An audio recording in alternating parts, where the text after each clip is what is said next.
The fire began.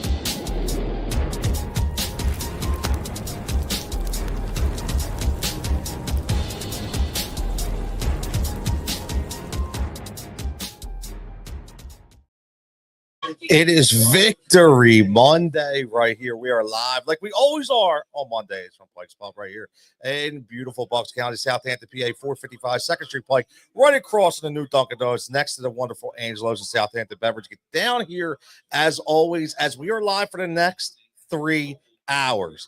As always, got some fantastic guests like we always do. Got my man JB by Best Sports in the World.com.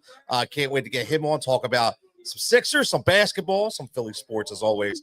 Got my man Japan checking in like we always do. We got double Monday Night Football games tonight, which is going to be really, really interesting, right? We're going to get down to. And he's going to always have some little UFC story for us as well. And then we got my man Jimmy Mack, who's live right here in the flesh like we is every Monday. Break down what the hell is going on with the Philadelphia Phillies. And, you know, we got to find out, man, are we missing the boat? Are we overestimating the market? Are we underestimating the market? Is everybody underestimating the market? And what is the next shoe to drop? Because it feels like everybody's losing a shoe except us. As always, live right here on all social formats. This is the Tony Cutillo Show. I am your host, Tony Cutillo, as always, produced and always by RisingReactMedia.com. And all the bets, like we always do. We got some live bets for the game tonight. We got some live NBA bets, powered by OddsShopper Tails as well. You can get my page on there where I drop about 5 to 10 bets every single day and 2 to 3 parlays that we love to try and hit. But man, it's Victory Monday, man. Like it is Victory Monday. The Birds win. I don't know how else to do it except to give us a little fight song, right? So we had a fantastic victory yesterday, right? And we're going to talk about that. So live checking in. If you're on Facebook checking, my man Jake just walked in. Again, check in live comments on YouTube because guess what? We're not really going to see them on Facebook. So make sure you get here on X or on Twitch or on YouTube. And again, man, we are ready. This is the way you wake up on a Monday morning, man. It's the way you wake up on a Monday morning, and that's what we did, man. We were chanting that. They were chanting at the fans like they always do. But I will say this, you know, I love to react right here like we always do on every Monday. And one of the biggest things that I think that we really have to look at is I'm so happy that I saw a couple of the people that I associate with on social media, you know, not to give any of those national pundits and outlets any time. Happy holidays if I don't see it. And you know, don't give them any time, man, because all they're going to do is they're going to leech on you positively or negatively, try to ride the traffic because we have the most intelligent, educated, and most popular fan base in all of sports. And they know that their career depends on what we do as far as fabricated clicks and traffic, right? So I am glad that people decided not to buy into that. And I am glad for the people that did, okay, that actually said, yo, I was wrong. But see, here's the problem. A lot of people were wrong all year long. And, you know, it takes a specific time period to be able to adjust in the National Football League, in any league for that matter, right? Well, you have new coaches, you have new schemes, you have new players. You have to adjust to those schemes. You have to adjust to those plays. You have to adjust to those players. I mean, this is how it rolls, man. And we saw that. We saw the wins. We saw a couple losses, right? But now, if you look at our next 3 games, Washington, big test again, right? And then we have 2 more, Giants, right? And Cowboys. I mean, essentially we could be looking at a win out scenario, right? But here's the thing I will say about Washington. We have to really, really, really be careful. One thing I don't worry about is this team looking ahead. This team does not look ahead. Like, honestly, this team does not look ahead. And that's what's fantastic about it, right? They don't look ahead. They always take the week-to-week approach. And I think that's huge. And I think that's why we are winning the way we are winning right now. That's why we are able to get past all the negativity, right? And again, some of it is brought it on by ourselves. Some of it is brought it on by other people.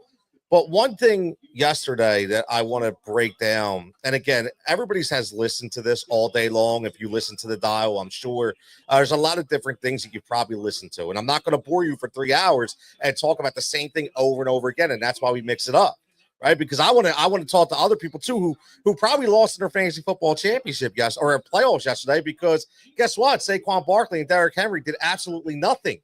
Right? I mean, who got killed by Lamar Jackson? I mean, so many things happened, right? You had the Denver Broncos again winning like they continue to do out there on Sean Payton with Bo Nix, who had a terrible first half, who comes back and has a tremendous second half. And we've seen him do that. So we're going to get into all that. We're going to get into the basketball world, right? We're going to talk about what's going on with the Sixers, but not just the Sixers. What's going on with the entire NBA? Like, I asked this question a few weeks ago, like, do you watch the NBA anymore? I do. I honestly do, because I love the game of basketball. But I will tell you that there's nights where it is extremely tough, right? It is extremely tough to be able to watch the NBA right now. But all that being said, let's get back to the subject at hand, the topic at hand here on a Victory Monday with the Philadelphia Eagles and the way that they – I'm not going to say dominate. I don't like that word because I just don't. You don't really dominate anybody. But I will say this, man. You out-muscled one of the most physical teams in all of the NFL. You out-muscled that team. And I, for one, am a huge Mike Tomlin fan. And I follow the Steelers because I am a huge fan of Mike Tomlin. One of my great friends is a true in and true out Steelers fan. My mom has watched the Steelers since I've been a teenager, right? So I've always felt some kind of semblance to this team. But one thing I always knew is that defensive line, whether it be Casey Hayward, whether it be Highsmith, whether it be Watt, these guys, they make other people look small. But what we did was we made them look small yesterday. And I think that was huge. I do. I think that was one of the most important takeaways from this game. It wasn't about the passing. It wasn't about the running. It wasn't about Jalen Hurts. No, it was about the physicality that we were able to unleash on a team that supposedly was supposed to be more physical than us. And it didn't happen. I mean, we could talk about that 10-minute drive all day long in the fourth quarter, right? We could talk about that 10-minute drive all day long in the fourth quarter, because that right there is the essence of why this team is able to win the way they have been able to win. Another point, again, if you're live checking in, we got about 168 people checking in live, whether it be YouTube, whether it be Twitch, whether it be X, whether it be Facebook, you name it. Listen, like I say all the time, get over to YouTube. Very, very simple. Type in TONY CUTILLO man. Right there, boom. Like I said, starting a whole brand new page right for the Tony Cutillo Show. You get on there, you get right on. Again, if you would like to be a part of the program, the call-in line is open. Okay, very simple. I'm going to post it like I always do. And this is very simple, man. All you need to do, if you have a phone, you don't need a camera, you don't need a microphone, you just need a phone. It's a phone call. Okay, it's right there. You're going to see it right there. Just click on that link and boom, guess what? It will insert you directly into the show. That's what's huge. And I forgot one of the pages, which I'm going to throw on here right now, because I don't want to leave out one of my audience. Because again, as I'm doing this, the problem is, it takes some time when you're on social media to be able to get yourself into specific platforms. And sometimes when you create new accounts, it takes some time. So obviously take some time right here. And I'm going to go back on this as we are live. There we go. And again, if you want to get on, that's the link right there. Literally, my man Christian on the other night, Man, he clicked on it. Boom. He was in the green room. He was on. We talked about, we broke down the entire Saturday night's main event when it comes to wrestling. Because, yes, I do talk wrestling as well, because that is one of my favorite sports, entertainment, whatever you want to say. But one of the most important things I want to touch on was not necessarily the 10 minutes and 29 seconds. Okay, but what I wanted to touch on was with the way we are allowing these teams, okay, or I should say our team, to rest within the game. We are allowing us to rest within the game. It is one of the biggest storylines that's not even being talked about. You're watching the Detroit Lions they're being decimated by injuries, right? Which sucks. I don't wish that on anybody. Right? Never do that. It's some bad karma. That's some bad juju, right? If you start doing that. But what I will say is, look at it the way we've seen this before on multiple games where we've rested guys for an entire quarter. We've had drives where the game was already in hand. Your defense is resting. They're sitting there on the sidelines. They're wearing coats. They're wearing gloves. They're not even playing. Right? And again, this is what is so huge about what we've been able to do this year. This is what has been so huge about this team. And yes, we're going to pick apart certain things here and there. We're going to talk about, you saw the people talk about the Jalen Carter incident yesterday, and Nick Sirianni and Clint Hurt, who, by the way, I said this in the offseason, that Clint Hurt was one of those enforcers, one of those guys that was a huge hire coming over from the Seattle Seahawks, the defensive line coach. So we definitely are talking about that, because, again, that was a way to just basically say, yo, I'm handling it, right? It was, yo, I'm handling it. And that is where, again, I used to bury Nick Sirianni for being over the top, right? For let's just coach the team, man. Like, I don't need all the extras. Like, I'm not saying you can't be a cheerleader, but eventually, give a little fist bump. That's cool, right? A little shimmy shake. That's cool. But when you start getting crazy and dropping F-bombs and screaming at it's just, bro, you're not supposed. It's just out of hand now. And what happens is, what you're showing your team is you're undisciplined. So if you're undisciplined, your team is going to be undisciplined. So I like what's up, right? I like exactly what he was able to do yesterday, and even the last few weeks, to kind of hold himself down a little bit, right? And you saw my man Clint, like, I wouldn't mess with Clint in a barroom brawl, right? But that dude was like, yo, like, instantly, like, it just shut it right down. You even saw Jalen Carter laughing and grimacing in the background, and then obviously they didn't show the other part, because the media will never show you what happened afterwards, where they all hugged it out and were laughing and giggling on something. They don't show you that. They don't want you to see that. They want you to see the adversity, the controversy. Because again, these national broadcasts, they got to make their money and their sponsorships and their clickbait and their traffic. It's so nauseating. It's ridiculous. Again, we're live right here. Tony Cutillo Show, live from Pike's Pub right here, 455 2nd Street, Pike, Southampton, PA. We got a host of guests coming up, man, 6:30-ish. We got my man, JB. You can see him behind the camera when we talk about Fox 29 as the camera guy for Mrs. Alex Holly and Mr. Mike Jarrett right there on the Fox 29 show. You can see him on bestintheworldsports.com, which he has his own podcast, which he does a fantastic job. Him and my man Jonesy talking about all things, and talk about whether it be football, basketball, baseball, hip-hop. He's got his own Philly Flow. PhillyFlow.com. I think I got that right. We'll make sure, where he broadcasts his own radio station, where his own music, his own playlist. My man's doing it all, man. Another guy wearing 3 hats, man. And another guy that you're not going to see the same guy over and over again, right? Same guy on the radio, same guy on let's get the same guest. I never understood how that works. We're going to book one guest on 35 different channels that says the same goddamn thing.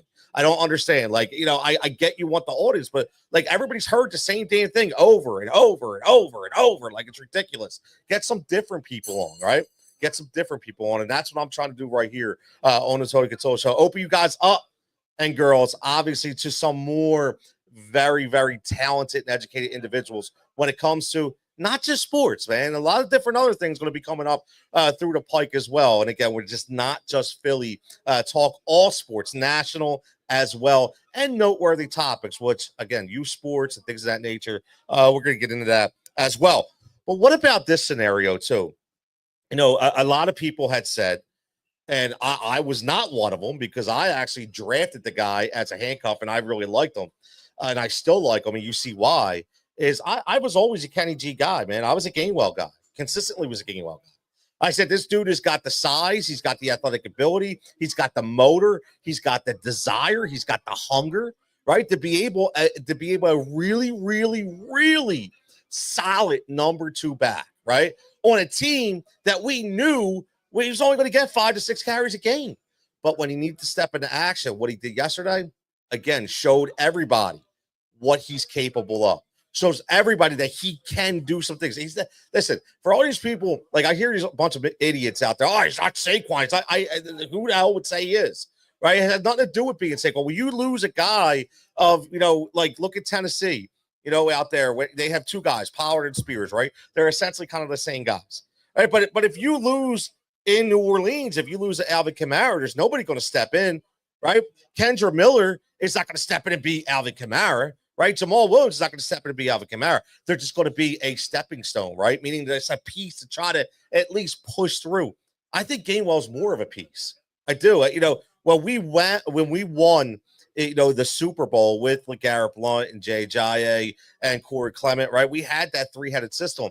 Now, we don't have that here because obviously we have Saquon Barkley who's going to get the ball 18 to 23 times as long as it's healthy. But to have a guy like Kenny G that can get you 10 touches a game. And again, remember, he's worked a ton on ball security. He's like a ton on blitz pickup. And that was his only issue. Blitz pickup really was the only issue for Kenny Gainwell to get more clock.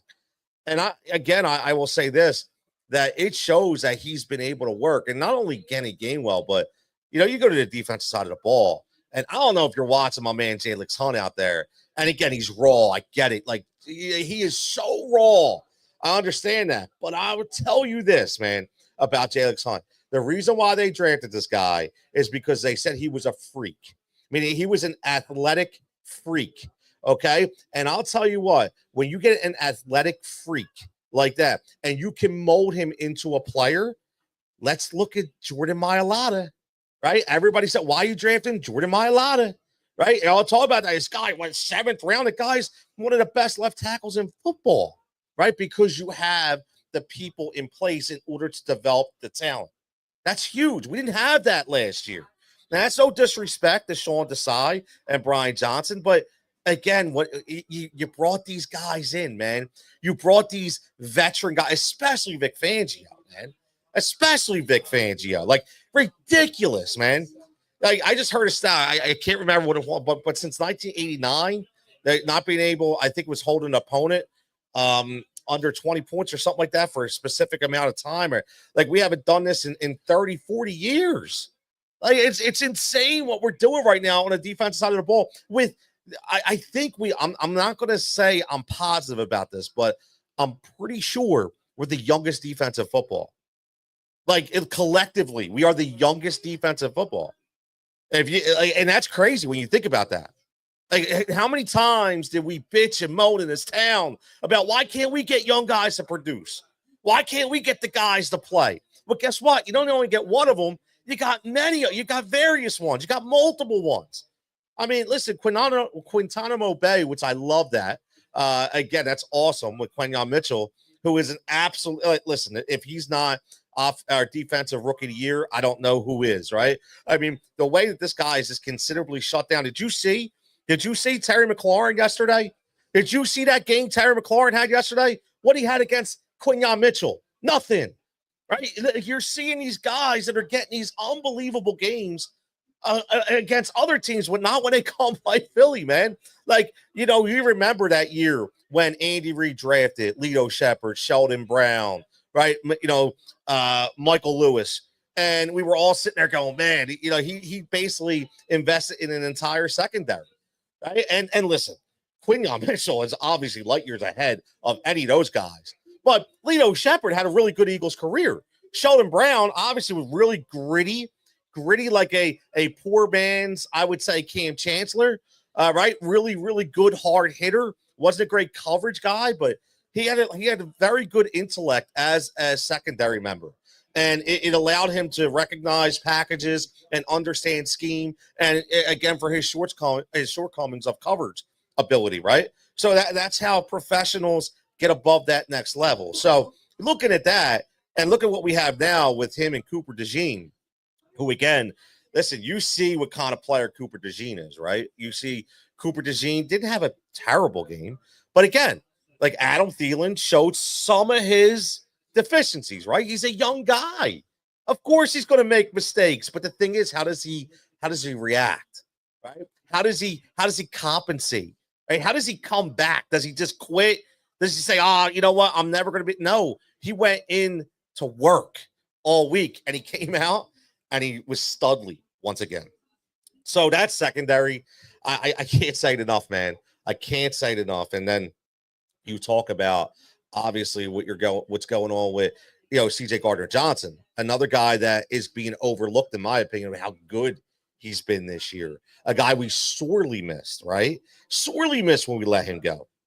And this is again, I love looking at some of these decisions because we've all questioned them, right? We did. We all, everybody, right? We have to. That's what we do. See, that's the thing. Just because we're overly critical isn't because we like hate our team. No, we love it, man. Like we are overly critical because we want to see things happen, and we understand. And when they let CJ Gardner-Johnson go, I wouldn't have paid him that money either, right? I get it, even though it was technically a one-year deal the way it was structured, but still, he had to be humbled. Right, he had to be humbled, and he comes back. We showed that we missed him, right? He comes back, and he's playing above and beyond, what he was playing for us before. We're getting a lot of contributions on this team in a variety of different areas. I mean, we don't even have to touch on the linebackers because we talked about them week in and week out. We talked about how studly our linebackers are. We talked about, how good our defensive line has been with no blitz. How about Nolan Smith? Right, we're talking about like here's a guy, pass rushing specialist. It's so funny if you think back on a lot of our young defensive linemen over the years, especially on the edge, right? Like edge rushers. A lot of them, we've seen it, right? We've seen that it takes them some time. It takes them some time in order to basically get acclimated to a scheme, especially when you have a veteran defensive coordinator like Vic Fangio. I mean, you remember guys didn't just come in for Jim Johnson and automatically produce, right? It took them a little time to understand the logic behind some of the play calling, right? We all understood that. And we watched guys really excel, right? After a couple years, Derek Burgess, Trent Cole, right? We watched these guys that, we waited and waited and waited. Oh, guess what, man?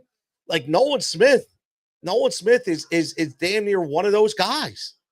Right? He is damn near one of those guys. He's doing exactly what we expected him to do, but he's doing it a little late, but that's okay. It's okay. And that's why I always say it's okay. It's the fact that they are continuing to work and they are continuing to produce. Now, looking ahead, we have to feel really good about thank you, Buffalo. Thank you, Sean McDermott. And thank you for what the Buffalo Bills did to the Detroit Lions. But all the people that are talking about the Buffalo Bills, which, again, fantastic team. But the Buffalo Bills, they couldn't stop anybody either. Like, no defense yesterday in that game. Zero. Like, zero defense. Now, the Lions, not trying to give them a mulligan here, but lot of injuries, right? A lot of injuries. And one thing about the Lions, this is where the only thing I worry for the Detroit fans is the Dan Campbell effect, right? Dan Campbell, in his infinite wisdom, was constantly just put the foot to the pedal, right? Just keep it pressed, floor it all game long, 60 points, 50 points, like just keep it going. Quick drives, right? Remember, I think it was what the game, Jared Goff had like 88 yards and 4 touchdowns, right? They were up so bad. But what does that do? That tires out your defense, dude. That defense is on the field more than any other defense in the NFL. Like, that's a problem. And they're tired now. They're friggin' exhausted. And not only are they exhausted, they're hurt. They're getting hurt week in and week out. And they're pretty significant injuries. Now, today they lose an offensive guy in David Montgomery. But again, it's just you have to be smart. I get it, right? I get it. You want to go all in. You want to say, I'll keep the momentum, keep the tempo, keep going. But eventually, you have to think of your players, right? That's what killed Chip Kelly. Right, that's what killed the Chip Kelly effect, right? The guys were so friggin' tired. Like, they were always on and off the field so quick. They were scoring at will, but they couldn't stop anybody because they didn't have no time to friggin' breathe. So a lot of that is what happened, in my opinion, in Detroit. A lot of that is what's happening in Detroit. So I'm telling you, I told you before, I wasn't worried about Detroit.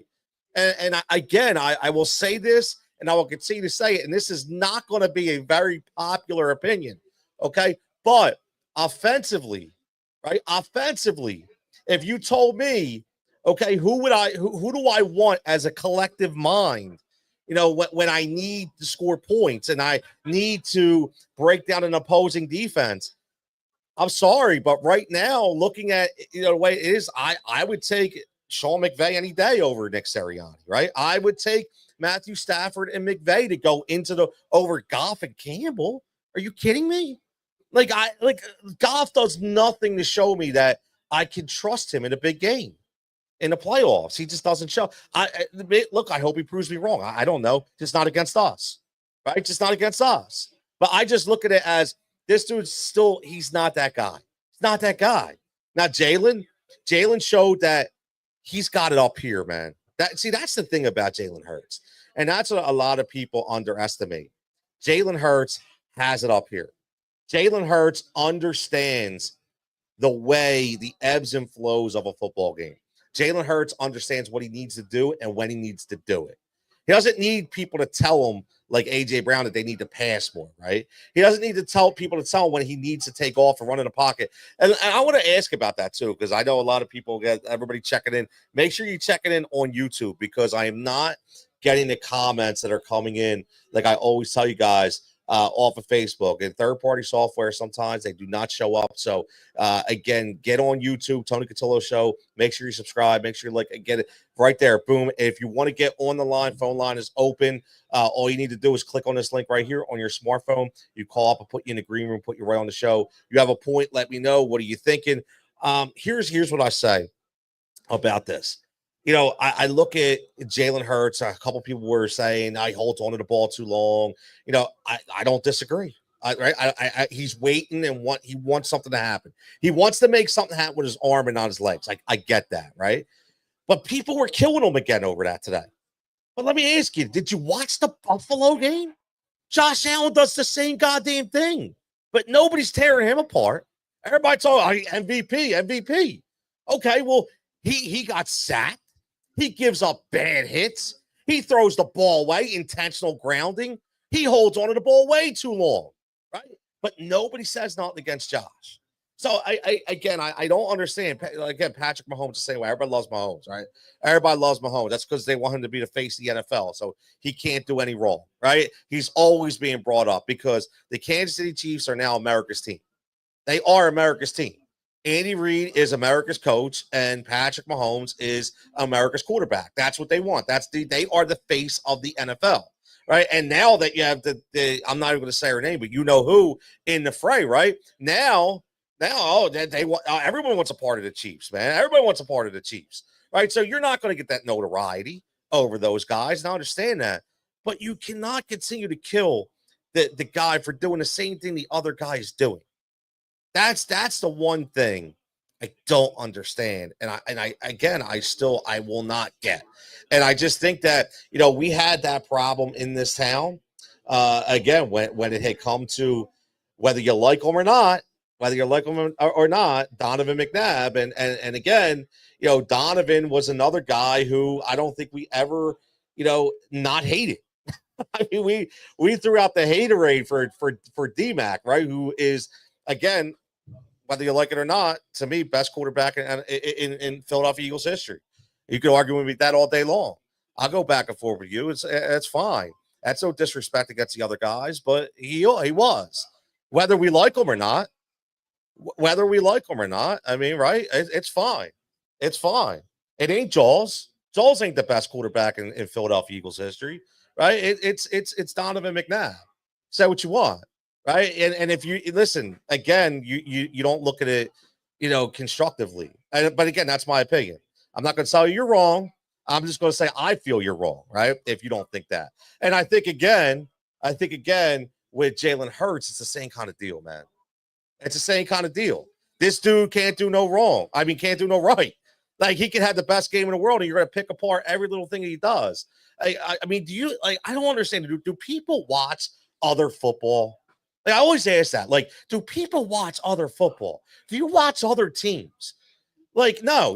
Everybody looks at fantasy football and looks at stats. That's it. Look, they don't watch the game. They watch one game, right? Which is fine. But if you watch one game, you need to stick to one game.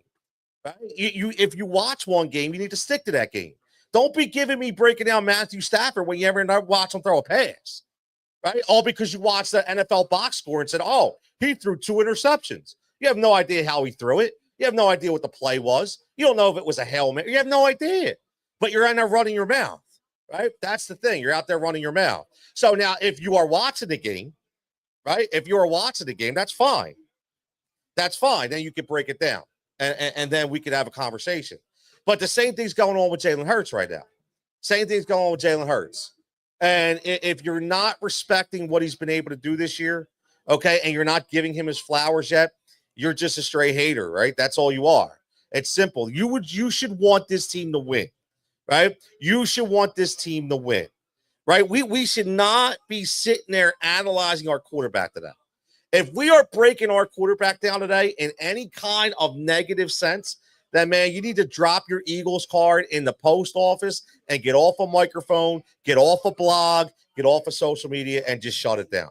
Right? We are here to win 3 more games. Very simple. And I don't know what everybody's, but I'm very confident that we're getting this number 1 seed. Very, very confident that we're going to be getting this number 1 seed. Are you confident that we're going to get this number 1 seed? Now, besides the number 1 seed, speaking of number 1, man, we got 2 Monday Night Football games tonight as well. That, again, I don't know if they're going to be entertaining or not. Who knows? But pretty big game for us, right? Because we need those Minnesota Vikings to lose a game. And I'm for one that says I don't think Minnesota's that good. I don't see it, and I watch the games. Again, Sam Darnold, he can be pressed. Sam Darnold has the same issue that Kirk Cousins has, right? That you're going to watch play against the Vegas Raiders afterward. Well, not after it's a doubleheader. It comes on at 8:30, 8 o'clock first game, 8:30 Falcons and Raiders. But what you're gonna miss, if you watch both. If you watch the Vikings game first, you're going to see if he gets pressure by the Bears that he's going to make mistakes. Kirk Cousins does not like to get hit. He will make mistakes. This is what happens. They are quarterbacks that need to be untouched. They need that. They need to be untouched. That's why I am not sold on the Minnesota Vikings. The defense is not the same defense that we are accustomed to. They are a good defense. But are they great? No. Are they beatable? Yes. Every team is beatable. Every team is just some less beatable than others, right? Some less beatable than others. Now, that game, that Falcons-Raiders game, I mean, unless you're betting on a game, no need to even watch that. All right, no need to even watch that. You got the Sixers that play again tonight. We'll follow that along like we always do. Who knows what's going to happen there. Again, like I said, we're going to talk to a couple people about the Sixers and, about what's going on with the NBA as a whole, what's going on with Joel Embiid. A lot of people talking about he's a soft player. Get rid of him. I'd laugh. What's funny? Here's another one for you. I love trumping it back to all the groups out there that, Joel Embiid's soft, man. He's soft. You don't get hurt like that from being soft, by the way, right? The dude got hit in the face by jumping up for a rebound between 2 guys that got hit right in the cheek, right? If you're soft, you're standing on the foul line watching the ball bounce. That's who's soft, right? He's not soft. Unfortunately, he just got hurt again. It's one of those things, man. We've watched players, and unfortunately now we have that player, right? We watch players where we have to hold our breath, whether it be in this town or other cities, whether it be on our favorite teams. We have to hold our breath and say, "Oh no, not again!" Right? "Oh no, not again!" Right? And that's unfortunately that's what Joel Embiid is. Is it his doing? I honestly don't think so. I do not think so. I don't think it has anything to do with his preparation. I don't think it has anything to do with that. You show me, and I'll say as I argued with somebody this morning, Tell me how you prepare for an orbital fracture. Tell me how you for a sinus fracture. What do you do? Is there like a Bowflex machine for your face that helps you? Like all these people that are doctors and social media doctors. Oh, yeah, whatever. Like again, at the end of the day, this guy is not soft. He's just unfortunate, and we want this team to win. Now, I will flip this for you a little bit because I can't wait to get some opinions on this, but maybe it's me. I've watched the games and I look at the games and Paul George, man, like, are you seeing the same slow Paul George that I'm seeing? Are you seeing the same Paul George that I'm seeing? Because I'm not feeling it, man. I am not feeling it. So I'm going to get into that. I do. I want to get into that because there's so many different things that we want to break down. There's so many different things that we want to break down. And I do. I want people to check in, man, about that. I keep saying it again. I saw it all day today. It was extremely frustrating. It was comical to me because, again, like I said, when you watch the games, you watch people that are breaking down the games that don't actually watch it and don't understand, and they're fans. That's fine, but they go to the extreme, man. Like you can't go to the extreme, and you can't want to portray an argument if you're uneducated in that sport. Right? Like you could be have a reaction. That's great. But when you want to start breaking down X's and O's, like you better be ready, man, because there's some people out there that are going to break them down too, and you're probably not going to be ready for what they have as well. But listen, man, we're going to take a 5-minute break. We're going to bring a special guest on who just came in again. Like I said, we're going to get into this little Sixers talk tonight. We're getting a little Philly sports talk like we always do. And again, live right here from Pike Spot, 455 2nd Street Pike, right here in Southampton, PA. For everybody checking in online, just stay right there. We'll be back in 5 minutes. And again, if you are on Facebook, make sure that you get over to YouTube because I'm not getting the Facebook comments. I'm already getting the text messages. I'm very sorry. You got to go over to YouTube and throw them out there because third-party software sometimes it just does not work. Again, we'll be back in 5 right here on the Tony Cutillo Show where we talk live right here about the NBA and your Philadelphia 76ers.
And we are back live right here from Pike's Pub, like we do every single Monday night, man. And we got a special guest, Yes, man. sir. Like not only you know, I thought he was going to join me remotely, man, but he made the trip, man. Like he made the trip. Listen, I'm gonna embarrass him a little bit. Usually, you won't see him behind the camera, or during the week. Okay, for our favorite Alex Holly and Mike Jarrett down there at Fox 29. But right now, what you will see him is you see him at bestintheworldsports.com with my man Jonesy, right? Doing and PhillyFlowGo.com, right?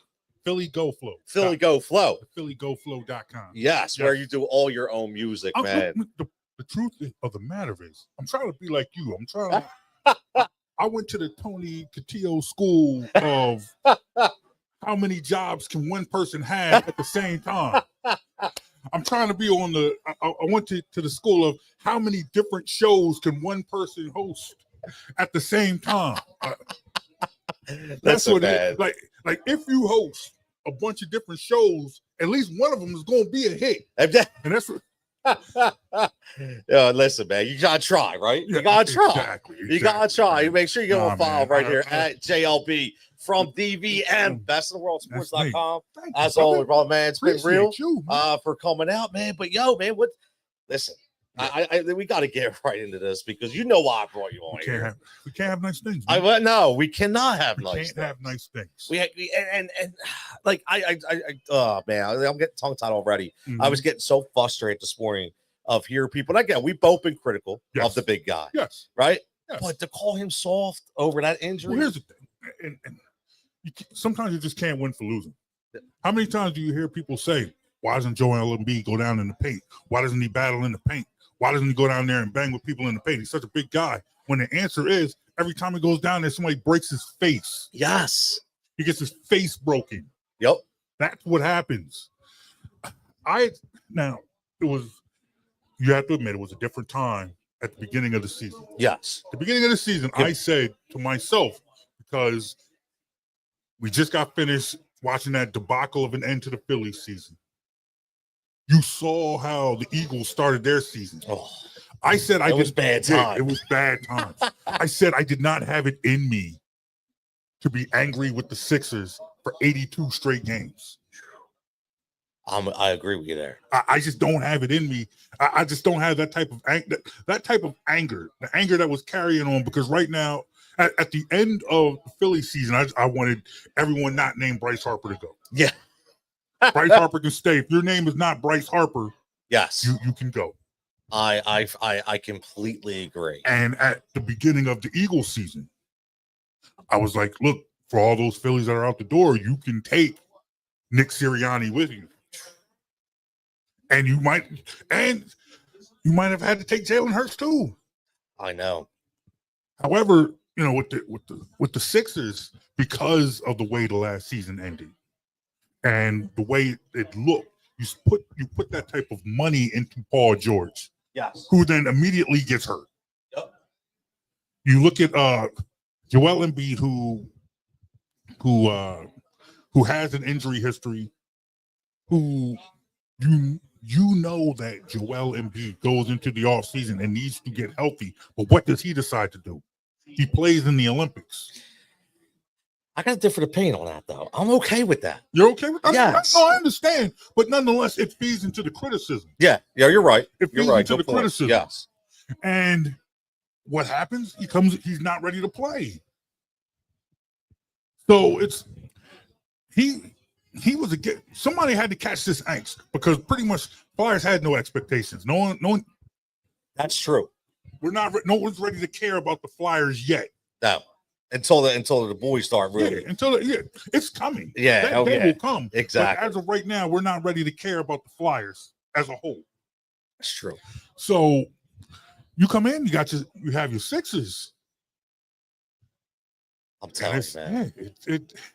It's looking bad, but to me, where I am with the Sixers is, I feel like this has to work, because if it doesn't, then then you got to blow it up. Yeah. And I'm under the belief that if you blow it up, you got to blow it up. But how can you see that? See, that's the thing. Mm-hmm. A lot of people are like, and I was one of those guys, and I have to watch what I say. I will say this. I gotta watch what I say. Why do you gotta watch what you say? I gotta watch what I say, man. I gotta watch what I say. I just saw the graphic. Your name was on fire. How do No, you have to watch what you say? no, like because what I mean name was on fire. You're right, but it can always it's always taken it the wrong way, right? So I got to really, and understood. I love Joel Embiid. Yes. But I also was to say, I don't think we'll ever win a championship with him. Okay. And I said that 2 years ago. Okay. And unfortunately, it's playing out. And I hate to say it, but only because of everything he's been through. I still think that, the Jimmy Butler year, that was the year.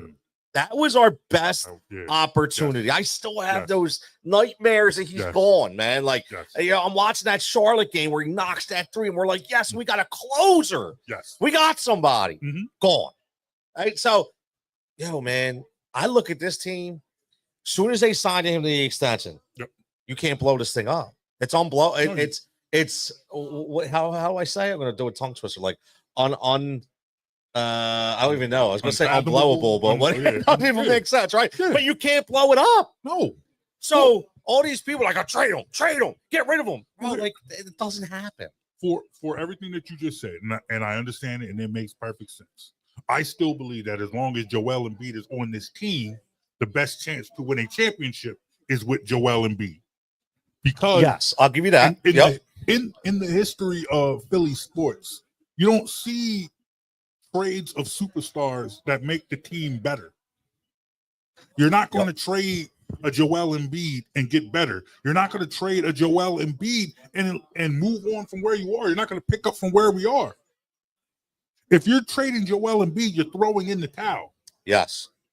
And to me, it's like, if you're going to throw in the towel, you have to throw in the towel. There is no, hey, let's trade Embiid and build around Maxey and McCain. Even with McCain being hurt. Because quite frankly, if Maxey and McCain were players you could build around, this team wouldn't be 6-16. That's true.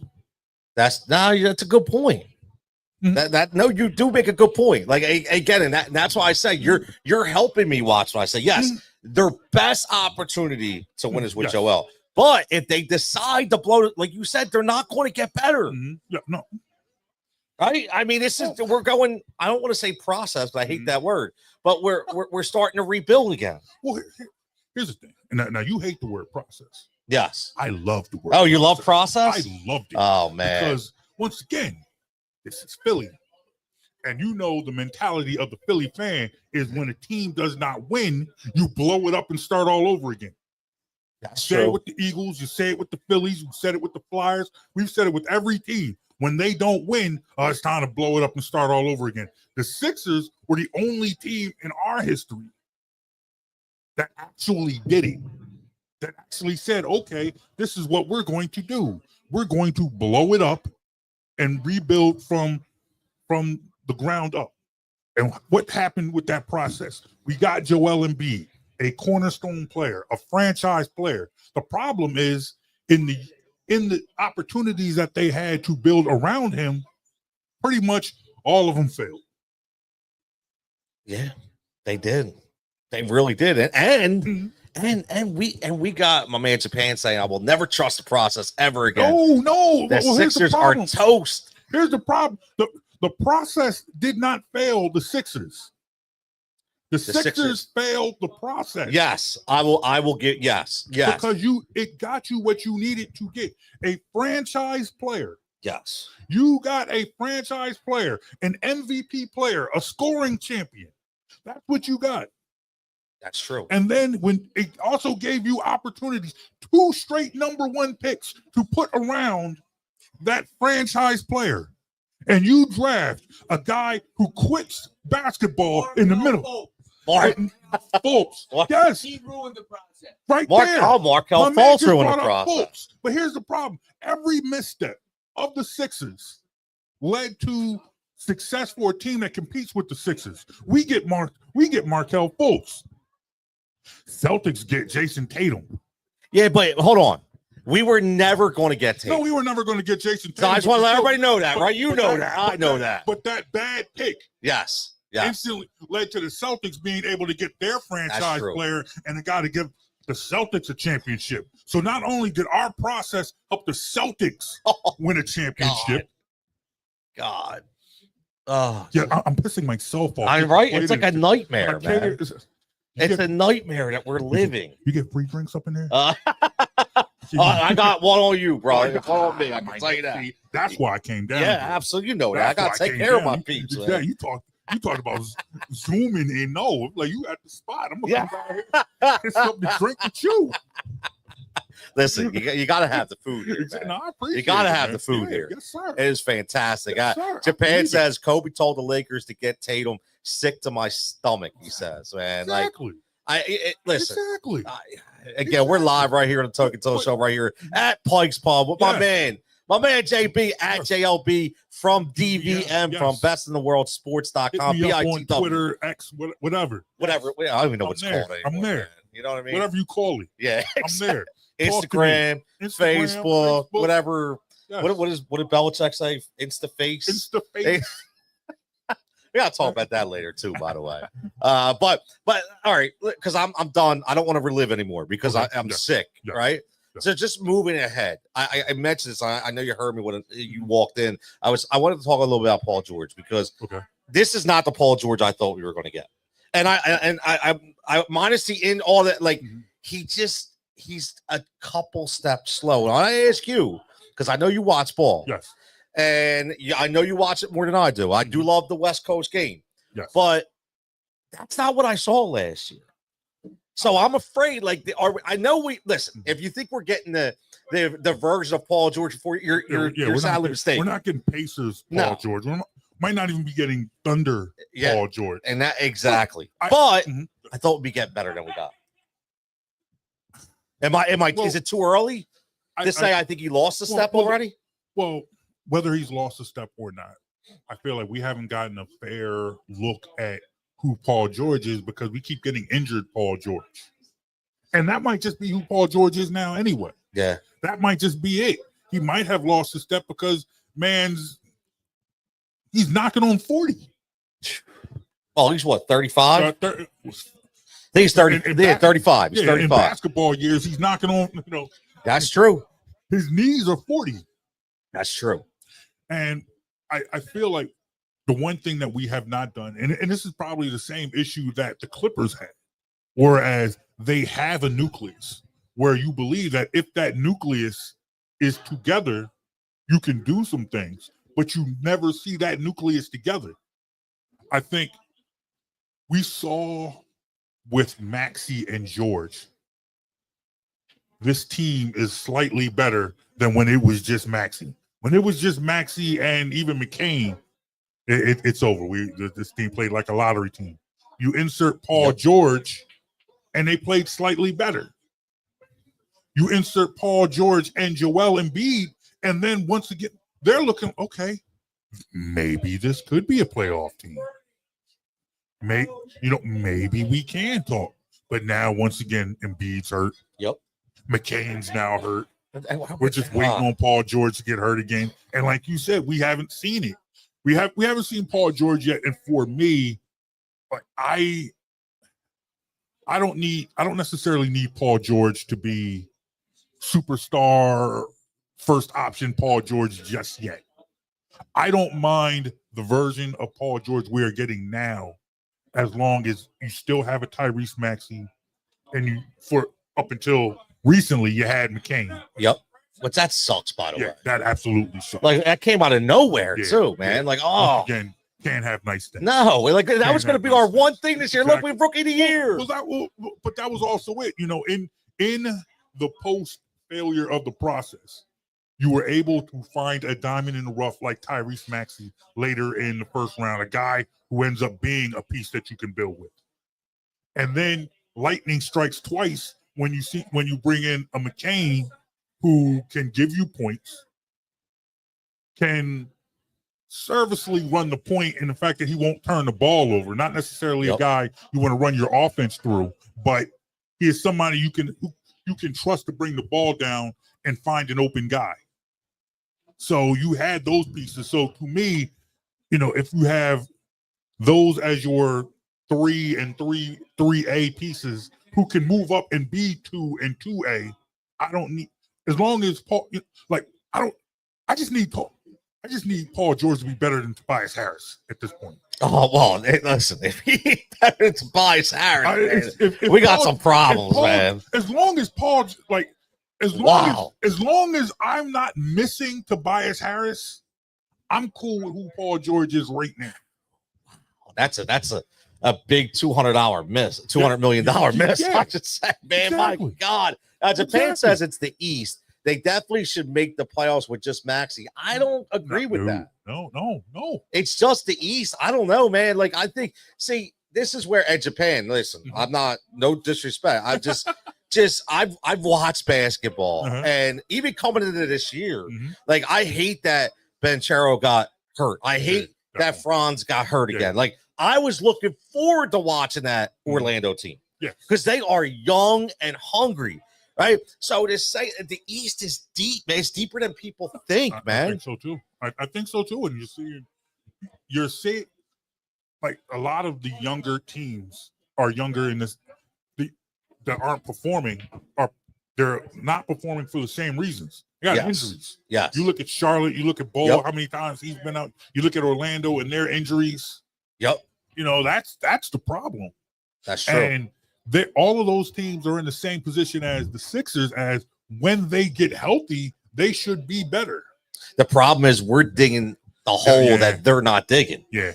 And that's what's crazy. Right. And that brings me to, another thing I want to ask you is when I looked at this team constructed by Daryl Morey, and I said to myself, this is the deepest team I've ever seen the Sixers have since the Joel Embiid era, right? But these guys, man, like all of a sudden, I feel like we get guys that all of a sudden forget how to play basketball. Like all of a sudden, Caleb Martin can't play. All of a sudden, Eric Gordon, who I get it, looks like he's 90 years old. Like these guys, like all of a sudden, like Drummond doesn't even look great. Like we got all these guys around, like what's going on? And why the hell isn't Ricky playing more? That's what bothers me. I feel like there needs to take something from the Eagles. Yeah. In the sense that how did things turn around for that Eagles defense? Start playing the young guys. Yes. Why are the young guys not playing? Yep. I got a buddy who always hits me up on my show. Okay. And always talks about why isn't he playing the young guys? Why wasn't McCain getting more minutes? Yep. Why isn't Council getting more minutes? Yep. You're sitting there and there are young guards out of a job right now. Yep. Who could probably give you more than some of these older players on the Sixers right now. I agree. And that's part of the problem. And I think I think the Sixers still believe that they are a team that will be better once their veteran stars get healthy. And when you get your veteran stars healthy, you want veterans in there with them who know how to play with them, who will know how to adjust, where they believe the young guys might not be there. But sometimes you just got to let the young guys eat. Yes. That's where they are. I think the Sixers kind of believe that playing the young guys might be more of a throwing in the towel type moment when it could be like the Eagles. Yeah. Where you could have said, hey, the Eagles are throwing in the towel by playing all the young guys. But no, what happened? They responded with the playing time. Exactly. So, and they do it all. And that's the thing. Like when you see Ricky come in, yes, and you see the insertion of energy that he brings, KJ Martin. Yes. I mean, these are energy guys. I don't, and Nick Nurse made a weird comment about it the other night when he in the presser post game. He was like, well, Ricky, and he talked about his size and like, bro, like I get it, I understand, but he can play. Yes. Like, why is he not playing more? His size. Like, do you see the front court of your future? Exactly. And Ricky Council can't get by. That's how I don't get it, man. I don't understand it. And I will say this too. Again, this is Tony Cutillo show right here live from Pike's Public. We are every Monday night right here, 455 Second Street Pike, the home of the fantastic $3 lunch special menu every day from 4 to 6. 4 to 6, $3, bro. What do you get? Every day something different. Make sure you go follow that Pike's Public Facebook page to see that menu, man. See, I'll Say tell you, less. man. Exactly. $3 Can't beat lunch. it, man. Say You less. can't beat it, man. So Okay. come on down. As always, check us out. You get what is before the show, get that stuff, then you're good for the entire show for the 3 hours right here. Talk about man JB at Yes, sir. JLB from DVM on Yes. X, Yes. on Instagram, on Facebook, Yes, BITWsports.com. Yes, Has his own podcast I do. with Jonesy. Yes, the Jonesy and Brown Show. Jonesy yes. and Brown the world Show. famous Jonesy and Brown The Show. world famous. The world famous I Jonesy love and it, Brown man. Show, I known love it. all over Lansdale, Pennsylvania. Oh, hell yeah, baby. Hell yeah. Mark that. You Lansdale. yes, Right, yes. This is where Lansdale and Southampton collide. It's like Yes. North Penn and Centennial, whatever the hell you want to call it, where we're at, right? We're going to collide right here, man. Okay, We're going to okay. collide. How's that? Okay. Let me ask you about Nurse, man. Yes. So I'm a Nick Nurse guy. Mhm. I'm afraid I'm seeing a burnout. I'm be afraid I'm it. seeing the could be it. frustration. That could be it. And I said this, and I want to get your opinion on this. I said this a couple weeks ago. I said this is one of the most undisciplined teams I've ever seen Nick Nurse ever coach. And I don't blame Nick Nurse. I look at it as I think he might be spent. I think he's so he's missing things that he doesn't normally miss because he's so over his mental capacity, man. He's on E, man. I'm afraid that we kind of could be pushing him out. Oh boy, well, I certainly hope not, but that certainly makes sense. Especially when you have, this is a guy who won a ring, who won a ring, took a team to a title, basically built a franchise, took Toronto to heights that it had never been before. You get shown the door there, you get picked up by a team that's supposed to be on the cusp of making that move. Yep.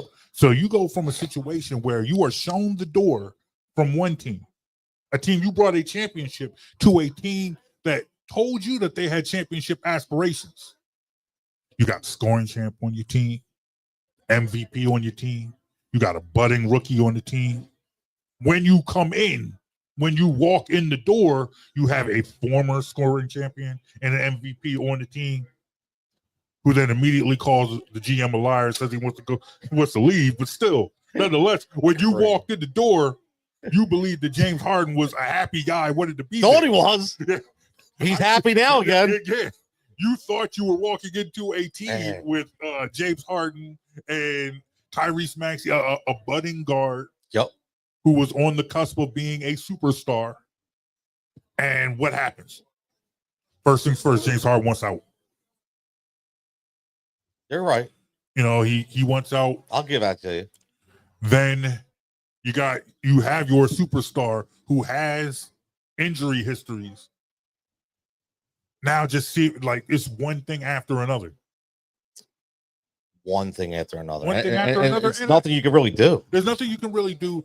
Who might have a few, if you want, for the lack of a better term, some character flaws. How important they are, how pivotal they are, how crucial they are. That's up for debate. But nonetheless, there are some red flags to the way your star player has carried himself along the lines.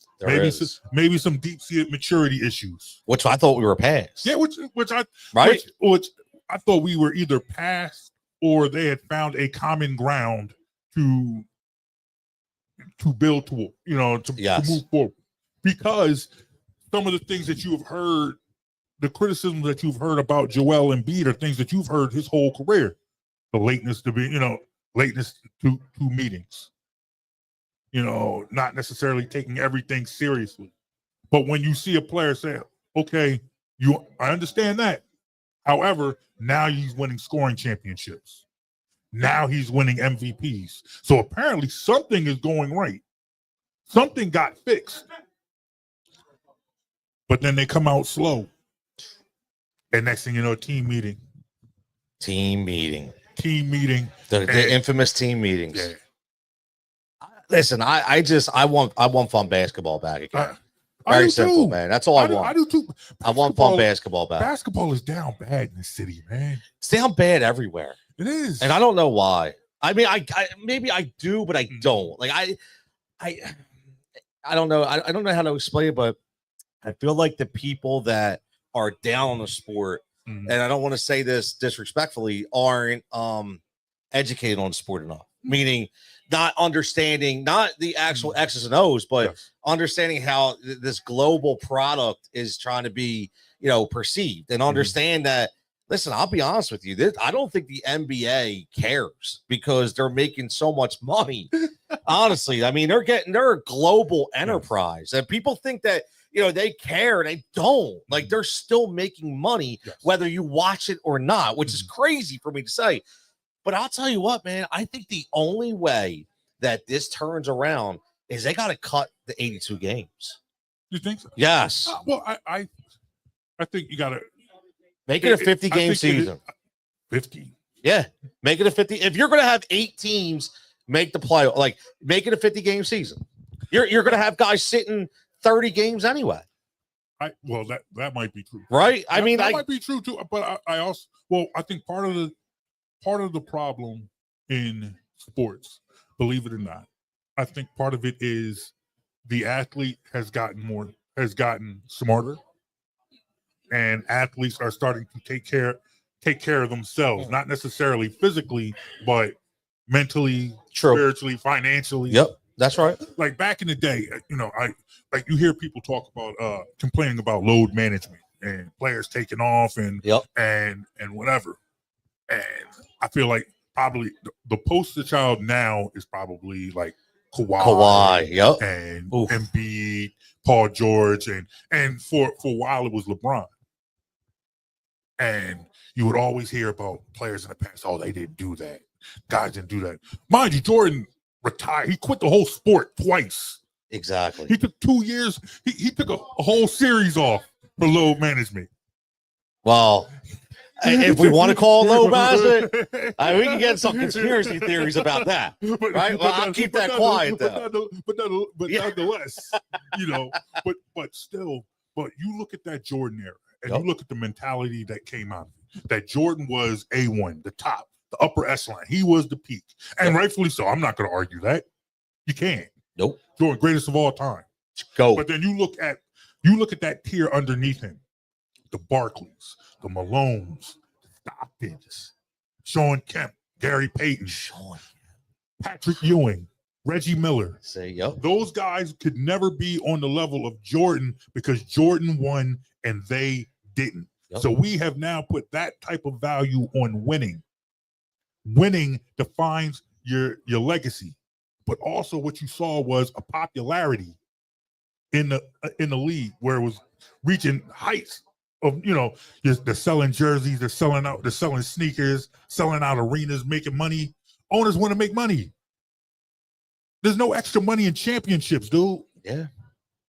No, you're right. There's no extra money in championships. So these owners don't care about winning championships. They'll care about selling out their arenas, selling a whole bunch of jerseys to make a whole bunch of money. LeBron sees that. His owners in Cleveland don't care about them winning a championship. They care about selling out the arenas, selling a whole bunch of jerseys and merch. But what are we saying about LeBron? He'll never be Jordan because he don't win like Jordan. He's not gonna have his legacy defined by not winning. So what does he do? Y'all not gonna build me a winner here? I'm gonna go out and put my own winner together in Miami. And that's what these players are doing. Okay, you're not going to make me a winner here. I'll go make myself a winner. It's a good point, man. It's valid. Because I don't disagree. These owners don't care about championships. But we want to lament super teams. The problem with super teams isn't players going out there building their own championships or whatever. The problem was owners not wanting to build around the superstars they build. True. Owners collecting their money while their superstars' legacy is getting tarnished by the fact that they're not winning. That's a good point. That's a really good point. So therefore, but also you want your players to last longer. LeBron James is playing at the highest level, and he's now played long enough so his son can be in the league. LeBron James should probably play till his grandkids are in the league. I'll tell you what. That dude is a physical specimen. Like, nonetheless, my man JD checking in says that was great competition in 80s and 90s. don't see the fire in competition in today's game. I don't disagree with that statement. It's not like when you just mentioned a ton of players, man, and we are in the same era. And I will say this: yes, Jordan to me is the GOAT. But when anybody ever says, "Is it Jordan or LeBron?" I'll tell you exactly what I say. I don't care. And they said, "What do you mean?" I don't care. You know what I care about? I care that I was blessed, in my opinion, You saw them both. to not just see those two, Yes. but to see some of the best ever in their prime. Right? I saw Kobe in his prime, Yes. LeBron in his prime, Yes. Michael in his prime. Right? You know, you go back. I saw Shaq in his prime. Yes. All right, Stockton in his prime. Yes. Right, Steve Nash in his prime, Dirk in his prime, like T-Mac in his prime. Like just like I don't care. Yeah. Like I just saw great basketball, right?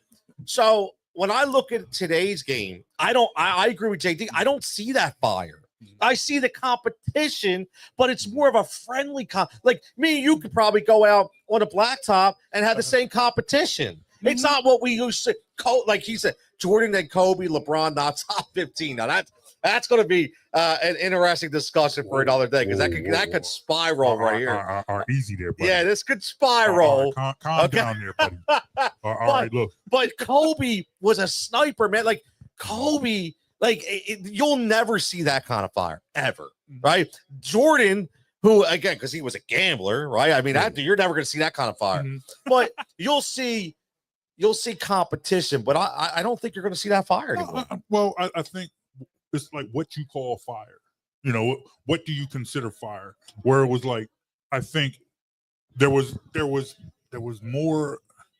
It was easier to hide that fourth wall during the 80s and 90s, whereas players might have been cool, players might have been friends or whatever in the 80s and 90s, but you would never know that. No, because you didn't see them. Problem is during the LeBron era, you could see LeBron doing whatever. LeBron's on vacation with a bunch of players he plays against. You would never know that. No. Like I remember when The Last Dance came out. Oh yeah, I can't remember. Yeah, I loved it. I think it was the first every Sunday night, man. I couldn't wait. I think it was one of the first episodes, and they showed the night of a playoff game, the day of a playoff game, Michael Jordan out playing golf with Danny Ainge, and I'm sitting there thinking, I didn't think that happened. Yeah, right. You know, you told me that back in the day, you know, in the 80s and 90s, players hated each other. They hated each other. You know, if I saw Danny Ainge and Michael Jordan on a golf course together, I think they were trying to fight each other with clubs. Yeah. They ain't out there playing together, hanging out the day. And you think about that now. Yep. Playoff game. A game 7. Joel Embiid goes out to play golf with Jason Tatum. Oh, we would bury it. We would be burying it. And mind you, you think about that. The Bulls lost that game. That's right. They did. What was that? Not last year, but the year before, where they lost in the to the Celtics in 7. Who? The Sixers lost to the Celtics in 7. Game was what brutal. if you found out? What if there somewhere on Twitter there was pictures of Joel Embiid and Jason Tatum going out to brunch, maybe hanging out at Dave and Buster's, man, just hanging out, having a good time, and then Joel Embiid and the Sixers lose Game 7 later on that day? Yeah, that can't happen. That would be the end of Joel Embiid. Pitchforks. Yes, that would be the end of Joel Embiid. That would be man. The absolute end. There'd be radio. Yeah, there'd be radio stations. There would definitely be radio station program managers would be feeding their children off the vitriol that would be coming down. Oh my God, that would not be good. Exactly, man. But I think the competitive, because players still want to win, because in the end, because it has only gotten worse in the sense that winning defines your legacy. Yes. If you do not win, it's like, yes, Joel Embiid has scoring championships. Yes, Joel Embiid has an MVP. Joel Embiid ain't up there with Steph Curry because Joel Embiid has no ring. Steph Curry has rings. Yep. Jason Tatum has rings. Yeah. Giannis has a ring. You know? Ring, yeah. I mean, that was the Dan Marino argument for years. Yes. Yeah. You have to win. He has no rings. He has no rings. So therefore, I still believe, like, I don't believe Joel Embiid goes out and does not win and is just cool with it. Like, all right, let me just go hang out. Yeah. Didn't win a championship again. Yeah, let me just go hang out. Let me just go be with my people. I thought that once he settled down and had kids and what is that? See a second, I'll say PA shot out idol. Are you saying idol is who's your idol? Let us know. I'm curious. My man David checking in says Michael Jordan would have come back in 99 instead of 2001. The Bulls would have made their third round three-peat. Yes. Wow. Oh, I'll tell you what. I always say this: the luckiest guy that lucked out with the Jordan saga was Rudy Tomjanovich because there's no way Houston wins those 2 years. Yeah, you got two. You got two rings in the Jordan era. They can't take that away from you. Nope. Things they can't take away from you. Shaq beat Jordan in the playoffs, and the Rockets got 2 rings. And there's no telling. You bring that team back, that second three-peat, you could be talking a 4-peat. Yeah, you would definitely be talking a 4-peat. We could be talking a 5-peat. Yeah, we could be talking about Michael Jordan and the Bulls winning not 3, not 4, not 5, not 6. No, you're right. You're absolutely right. You're absolutely right, man. We could be talking about. I want to ask you a question because again, this is live right here, Tony Cutillo Show live from Pike's Pub. Got my man JB checking in. That's me. Right here live. Lucille, let me know if that real quick. Follow me on Twix. Twix. On Twix at JLB from DVM, at BITW Sports, and at Jonesy and Brown. We're there.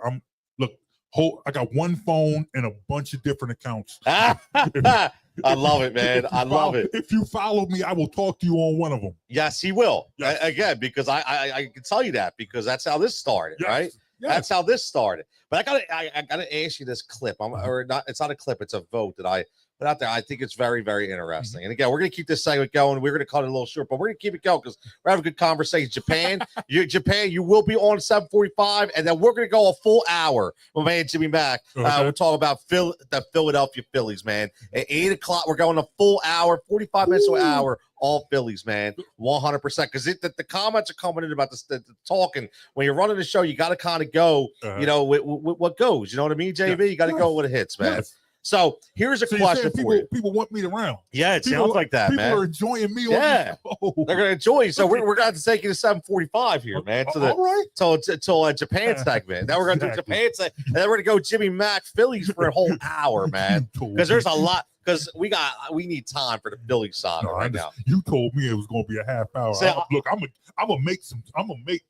take advantage. I said 15-20. Look at where we're at, 20. Man. It's good. Oh man, you never know where it's gonna go. Man, never know what's gonna go. I'm not going anywhere. Look at this poll right here. Okay. No injuries. Okay, I saw this. I love these polls. Yes. Who has the best NBA career out of these 5 players? T-Mac, Derrick Rose, Brandon Roy, Yao Ming, Grant Hill. Ooh. I mean, you think about 5 legitimate players. Now, I will say, I'll just tell you what I shot out today was, to me, it will and always be T-Mac. Yeah. If T-Mac does not have microfracture surgery on his knee, T-Mac, if everybody witnessed how electric he was in Toronto and then right in the beginning out there in Houston before he got in, I mean, he was good. Even before Houston. Yeah. Even before Orlando. Houston, when he was in Orlando, and this is why I would say it was Grant Hill. Ooh. That Grant Hill, my man. That Grant Hill McGrady backcourt would have fed children. I forgot about that. I didn't think of that. That backcourt right there, when you thought, and to think they were going to build a big 3 with Grant Hill, Tracy McGrady, and Tim Duncan. And the only thing that kept Tim Duncan from going to Orlando was the fact that Doc Rivers wouldn't let Tim Duncan's woman on the plane. What? You didn't hear that story? No. Tim Duncan was a free agent. Okay. He's meeting with Orlando, And he's like, does family get to ride the team plane with players? And Doc was like, nah, no. Doc. Come on, Doc. And Tim was like, you know what? Okay, I hear you. Your team.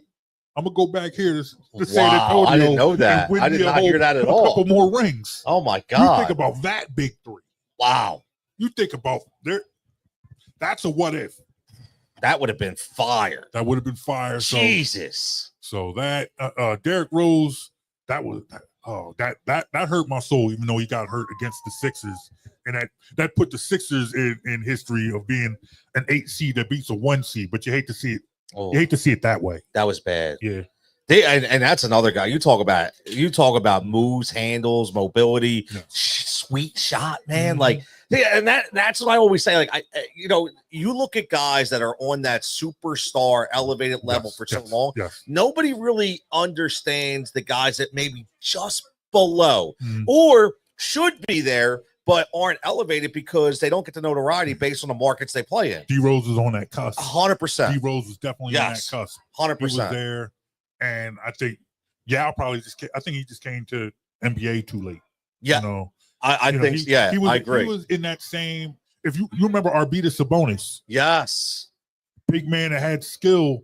But he started his career overseas. Yep. And then by the time he got to the league, he was still dominant, but he was old dominant. Yes. And that's probably what made he had a veterans game. Yep. And you think about Yao Ming, and then he's playing with young guys. He's got he had that young backcourt with Mobley and Stevie Franchise. Stevie Franchise. Stevie Franchise. See, people forget about Stevie Franchise. Man. Oh man, that was my man from Maryland. I like him when he was in Maryland. Yes, he was with the. Was he on that Walt Williams squad with Maryland? No, I think he's after that. He's after that. Who was on that Walt Williams squad? Oh man, I'll make you think now, man. The Wizard, Walt Williams out there. Walt single-handedly brought the high socks back. Yes, he did. He was from PG County, Maryland. Oh, he was from that DMV. Came in with brought socks back up to your knees. Oh man, that was my guy, man. Wizard, yeah. First of all, ACC Maryland was special. People just don't understand. Back ACC Maryland, especially ACC Maryland basketball, because nobody cared about Maryland football. But right. Back when they were working to be that number 3, they were like the Penn State football of ACC basketball. Whereas when you think of Big Ten, you think of Michigan, you think of Ohio State. But Penn State was right there, and they tried to be that team that we might be number 3, but we'll beat number 1 or number 2 on any given Saturday. Yep. And that's what Maryland was back in the 90s, early 2000s, where you think of ACC basketball, you might think of North Carolina, you think of Duke. But Maryland jump in there, and they'll beat either one of them on any given night. And that was old school ACC basketball, man. That was when you're going back to the Georgia Tech Bobby Cremins days, man. Like you're going hardcore ACC, man. Back in the day when they used to have that ACC tournament, Sunday, the tournament, and then they would have Sunday night ACC basketball on Raycon Sports. Wow, see, we showing age, man. Back when you could watch, we showing age. You could watch a great college basketball game on Philly 57. Oh man, we are showing age. I was back then, man. I was a big college fan. I mean, still am, but I was more back then, more invested. And I think because in the Philly area, I always bring it up, man. Shout out to my man, my first basketball coach ever, my man, Mr. Clyver, Bill Clyver. Check it out. Temple's own, alumni. And he gave me the Temple experience. Yes. He brought me to the Palestra for the A10 tournaments where I sat on the benches and all day watched St. Bonnie's, watched LaSalle. I had Eddie Jones dunking right in front of me, Aaron. I didn't know how to act, man. But that was when you had those wars, man. You had the UMass wars with Lou Rowe, right, and Marcus Camby. Then you had the Razorbacks in Arkansas with Todd Day and Lee Mayberry and Corliss Williamson. John Chaney tried to shoot the fade with Calipari right after the game. Yeah, that was great. My senior year of high school, and I thought it was one of the greatest things in sports. That was great. That was great. Oh my God! John Chaney tried to shoot the fade with the coach after the game. Those to me, and I always loved Philly Big Five basketball. Mhm. Big Five, City Six, whatever you want to call it. Yep. And because I didn't pay any tuition to any of those schools, I felt like I could like them all. I didn't have to pick one. Yeah. If I went to one of those schools, I would have picked one. You would have picked exactly. But you didn't have no allegiance. Yeah, I don't have no allegiance. They got no money from me. So yes, I can like Temple and Villanova. But like those Mark Macon. Oh my God. Goodness. Those Temple teams, man. Mayor Vic Karstafen now. God, and let's not leave out, Jalen St. Brunson's Joe's. dad, St. Joe's, back in the day. Oh my God. Delonte West and Jameer. Oh, I go with LaSalle, I'll go all the way back to the L train. To the Lionel Simmons, baby. The L train. The L train. Yeah. See, that's when everybody Yes. watched the game, Yes. man. See, we talk about Philly basketball being down bad, but back in those days, when you could watch college basketball like that, and then you still had the bump and thump Sixers, Yes, with Mahorn and oh Barkley. my God!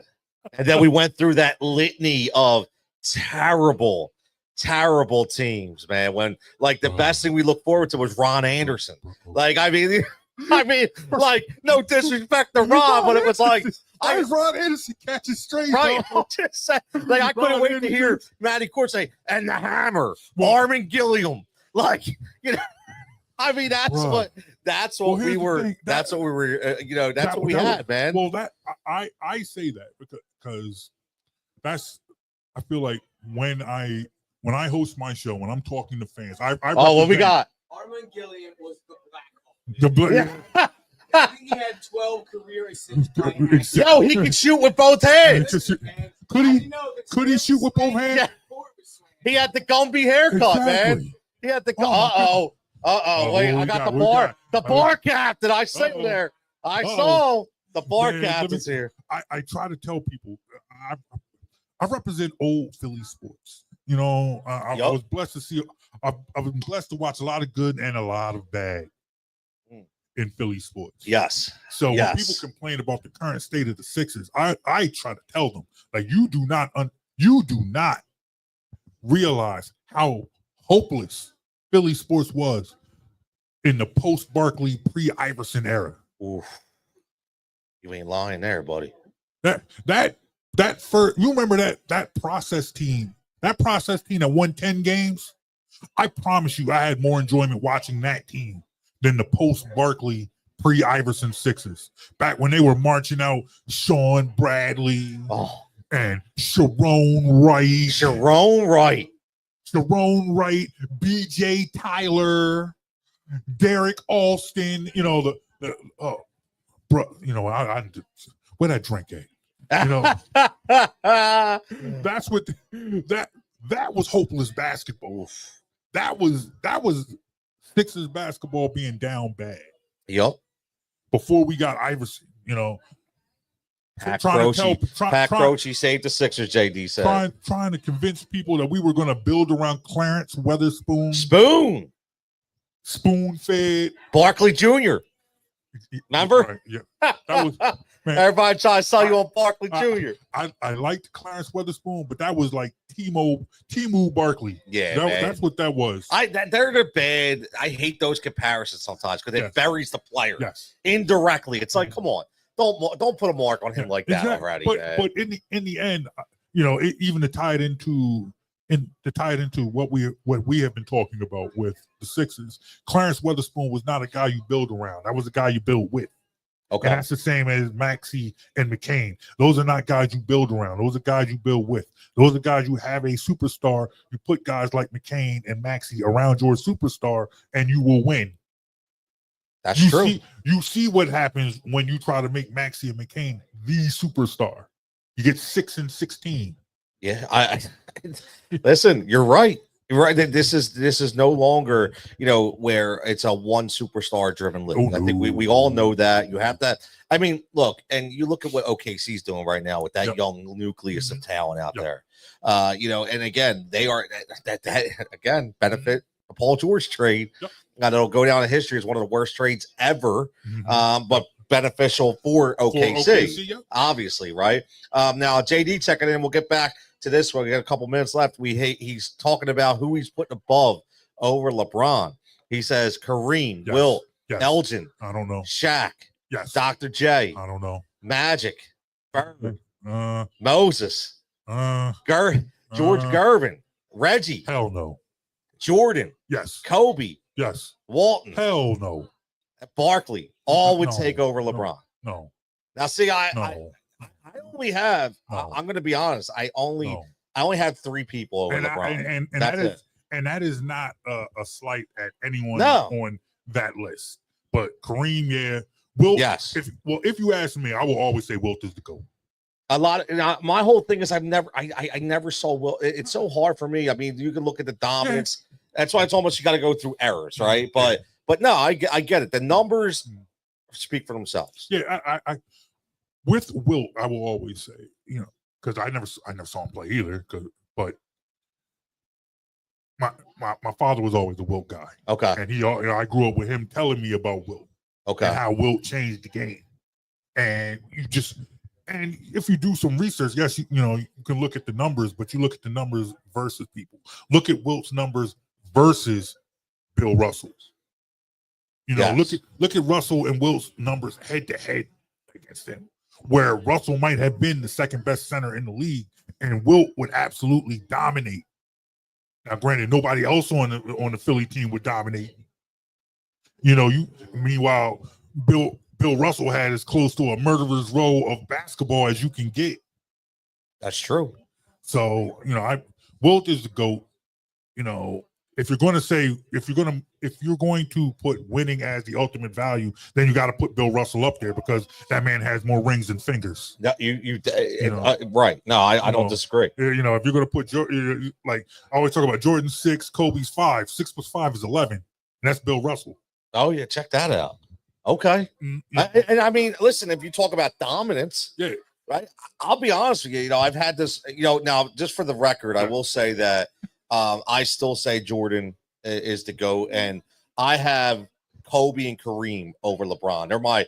So I actually think it's Jordan. I think it's Kareem. It's Kobe, and then I do put LeBron.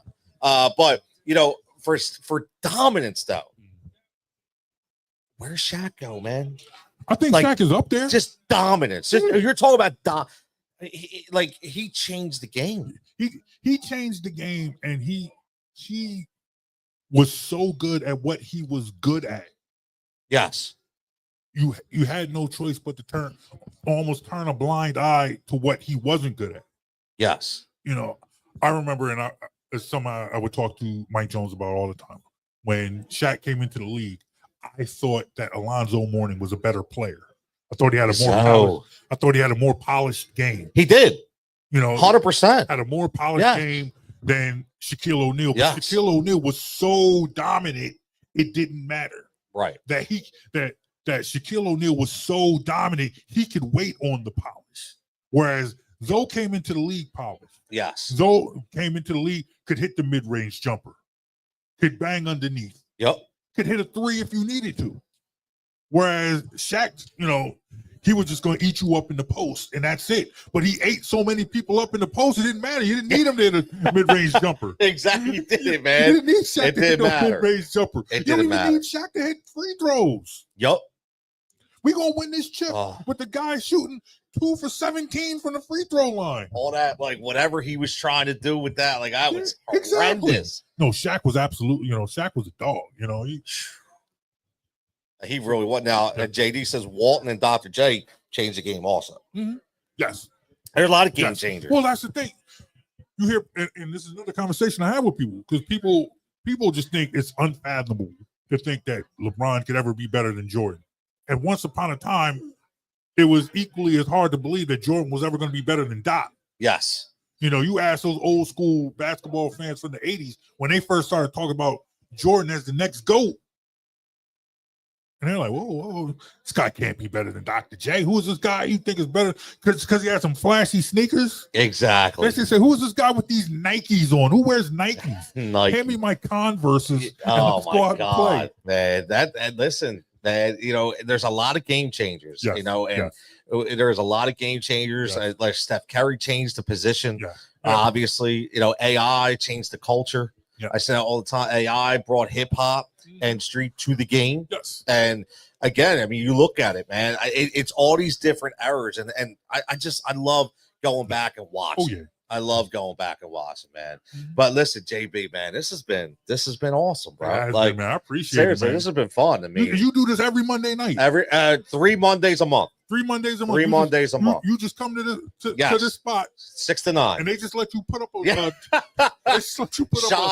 Shout out to my man Matt McCarthy, my man that owns Pike's Pub. They Yes, let you come in here, yes, sir. with your laptop and just do a show. Yes, and broadcast it out to the world. They Best in the world. Best in the world. I appreciate it. Yeah, baby. This is awesome, bro. Yeah, man. So, check it before we get out of here, man. What you got? Like, I know you throw it out there, but when is your podcast go? Like, is it a certain night or just once a week? Once a week, usually on Thursdays. We try to stick to Thursdays. That is the Jonesy and Brown podcast. You can follow us on Facebook, Instagram, Twitter, Jonesy and Brown, or you can also follow us at BITW Sports. That's once again Facebook, Instagram, Twitter. If you are a fan of throwback hip hop and R&B, you can catch me on PhillyGoFlow.com. Once again, Philly Go Flow. I'm on from 2 to 6, playing that old 90s hip hop and that the best era ever. Exactly. All that stuff that your parents used to not let you listen to because it had the sticker on in the corner. PE. Exactly. Or PA. I'm sorry, PA. Parental advisory. Parental advisory. Thank you, Tipper Gore. Yeah. But all that music, you can hear that 2 to 6 from me, PhillyGoFlow.com. We're on right now if you want to.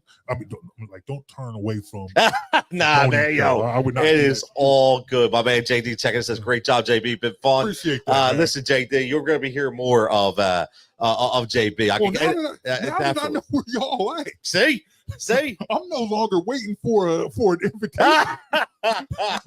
Listen, man, that's what it's all about. As long as you're going to set up, you just go keep that microphone right over there. Yes, sir. You might just, you just might hear me. Yeah, man. Yo, beatboxing? We interrupt the show.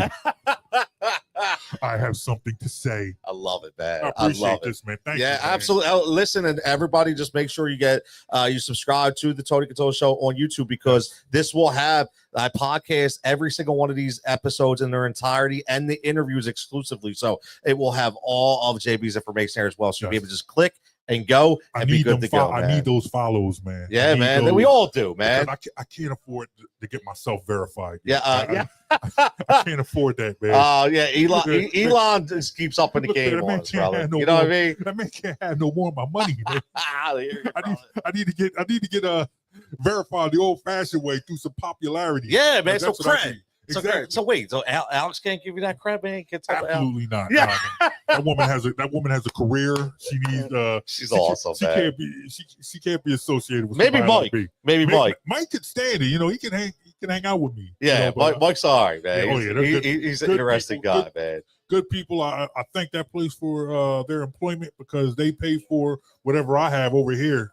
I hear you, brother, man. Yo, you're always doing it every day, man. Early. I'm trying to catch up with you, man, because you have an empire here.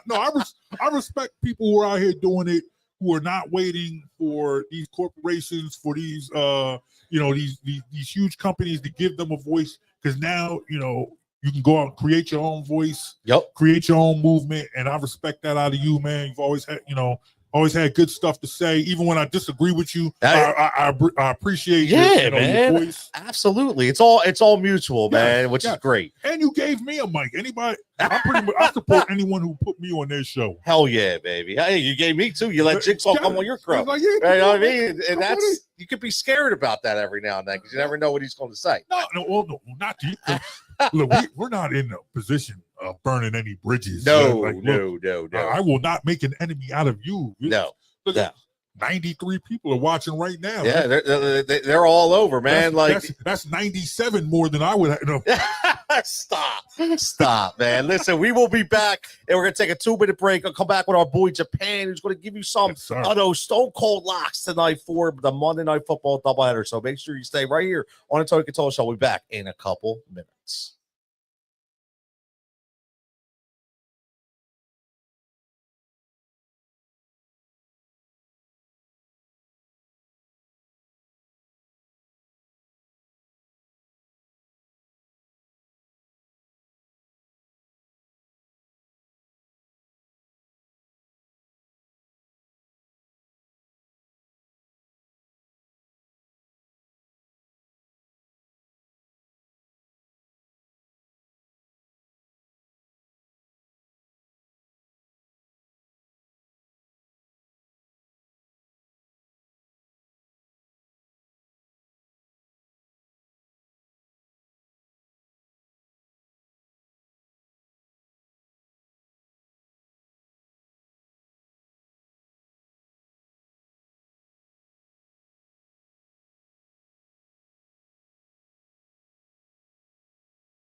And we're back right here live from Pike Ball. What a segment that was, man. That went almost an hour long talking all things basketball. You talk about, we went back old school Philly, old school national. That's what we do right here on the Tony Cutillo Show with my man JB coming in here live from bestintheworldsports.com. Make sure you check it out. And again, like as always, make sure you get over to the YouTube page and you subscribe and you'll get all his information. I saw a couple people checking in how smooth the man is. Very, very informative when it comes to the world, especially basketball, man. Does some really, really good things. And as always, like I tell you, I'm trying to bring different personalities to everybody, not just the norm. A lot of talented people out there that you don't always hear from and don't get the notoriety they deserve. I'm trying to change that. Speaking of change, we got a doubleheader tonight in the NFL. And I'm not saying that, listen, the first game starts at 8. I like. The 8:30 game, maybe not so much, right? So, but we're gonna bring our man, friend of the program in here. We're gonna bring our man Japan here. Our one of our betting guys here, Japan. What's going on, brother? Not much. Just here, ready to grind. 2 doubleheader, ready to watch some good football and some Monday night. Ready to get into it. I love it, man. Monday Night Football. Maybe some UFC talk, maybe. Who knows? But right now, Monday Night Football, this is live on the Rise and React Media line. We got Japan at JPAN_5 on X. Make sure you get at him. Listen, he's always dropping things. Jumping in and driving the line, in the club. I didn't get any first touchdown bets tonight, Japan. I'll be honest with you. I forgot all about it. I was doing my own thing, man. But what are you looking at tonight in this first game that's ready to kick off in about 10 minutes? That first game, I went ahead and I went with Drake London over his receptions, and at 5.5, and I got that at 108, and I went with that. That's just both of my plays tonight are just emotional hedges. I got both of my players in fantasy leagues, so my fantasy. So I need them to do good. So if it doesn't do good, I won't cash my bets and I won't move on. So, but that's the reason why I went Drake London. I just think Kirk Cousins is going to get it out to him. That's his guy. Hopefully he hasn't thrown a touch. Kirk Cousins hasn't thrown a touchdown in about 40 days. It's been since the beginning of November. So that's a crazy stat. Hopefully he can get Drake London, get over 5.5 receptions, maybe find the end zone. I'm hoping a big game from London today in the first game. And then moving to the second game, I took Aaron Jones over 65.5 rushing yards. And I just think with the Chicago defense that he can get that and he can run all over them. And then I also did the Vikings first half, -3.5 at -120. And that's just a play on the Bears coming out flat first half. I don't know if they don't know when the game starts at all, but they just don't first half, and second half they turn it on and they do pretty good. And another leans that I did have were Caleb Williams rush yards. I didn't fire on that. Did like that. Mayer's receptions over 2.5 at plus money. I like that. I took that. I took the plus money, Michael Mayer. I did. I and again, for those who don't know, I do a thing called the plus money prop train for OddsShopper Tails. Get over to OddsShopper Tails. You see the link in the description. It's $20 a month, and literally it's nothing but plus money bets. And I literally, again, I say this all the time. We're hitting at a 68% clip on plus money bets, Japan. So that was one of them that I saw. I listen, when it's plus money, and you got to get them early, because when it's plus money, it sits there, but they change, man. They change. Now, you went Drake London, who I love. I went plus money Darnell Mooney over 4.5 at plus 130 when I got it. I got that at ESPN Bet. Now, I like that just because, again, I think Kirk Cousins, this is the way I think. Kirk Cousins is playing for his job. Right, I'll be honest with you. There was a lot of Penix talk, a lot of Michael Penix talk, and Kirk Cousins is like, "Yo, I need to silence this Michael Penix talk right in the ass, man. Like, I need to shut it up." And I think he goes. I think he's going to hammer London, and I think he's going to go deep multiple times to Darnell Mooney. So I actually have I have Mooney at over 4.5.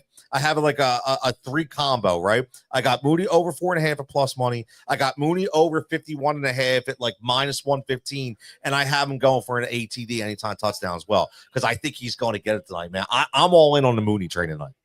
You're right. I mean, Kirk Cousins is definitely playing for his job, but then again, this could be in Kirk Cousins' back pocket to get another big big contract like he always does. I mean, he has a good agent. He knows to maneuver that way. So I am rooting for Kurt. I hope he does good. But then again, I do want to see what Penix can do in that offense and see what kind of boost he gives to that offense. So it's kind of a double-edged sword there. I mean, you want to see what you got, and then you don't want to. You're paying this guy all this money you probably should have saved. But yes. But they didn't know, right? They didn't know. I mean, that's what happens, right? They didn't know.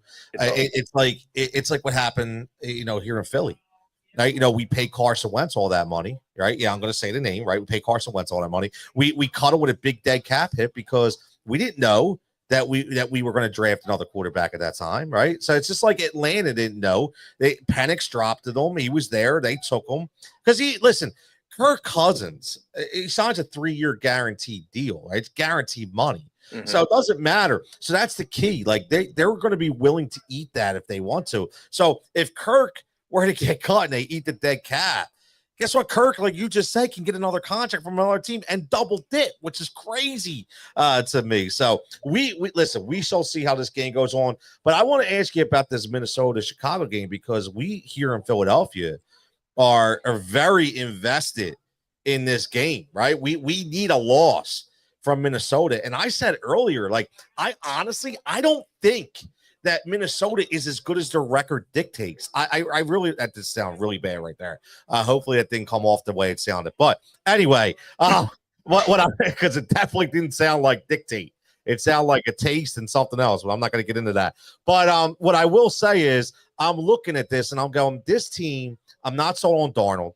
I know he's having a good reclamation project. Good, he's coming back. He's playing good.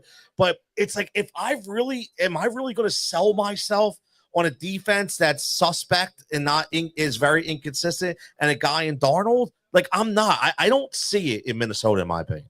No, 100% correct. I mean, you put all that faith in Darnold, but then again, when he lets the ball fly, it comes with those interceptions. So turning the ball over and not take care of the ball, and that's what he does. That's what he's been known for. So with him throwing the ball, and if they're going to keep – their defense isn't going to do anything and their offense has to stay up-tempo all game and has to throw the ball, those mistakes are going to come, which in the end will haunt him because he cannot play mistake-free football, which they have to do for them to win.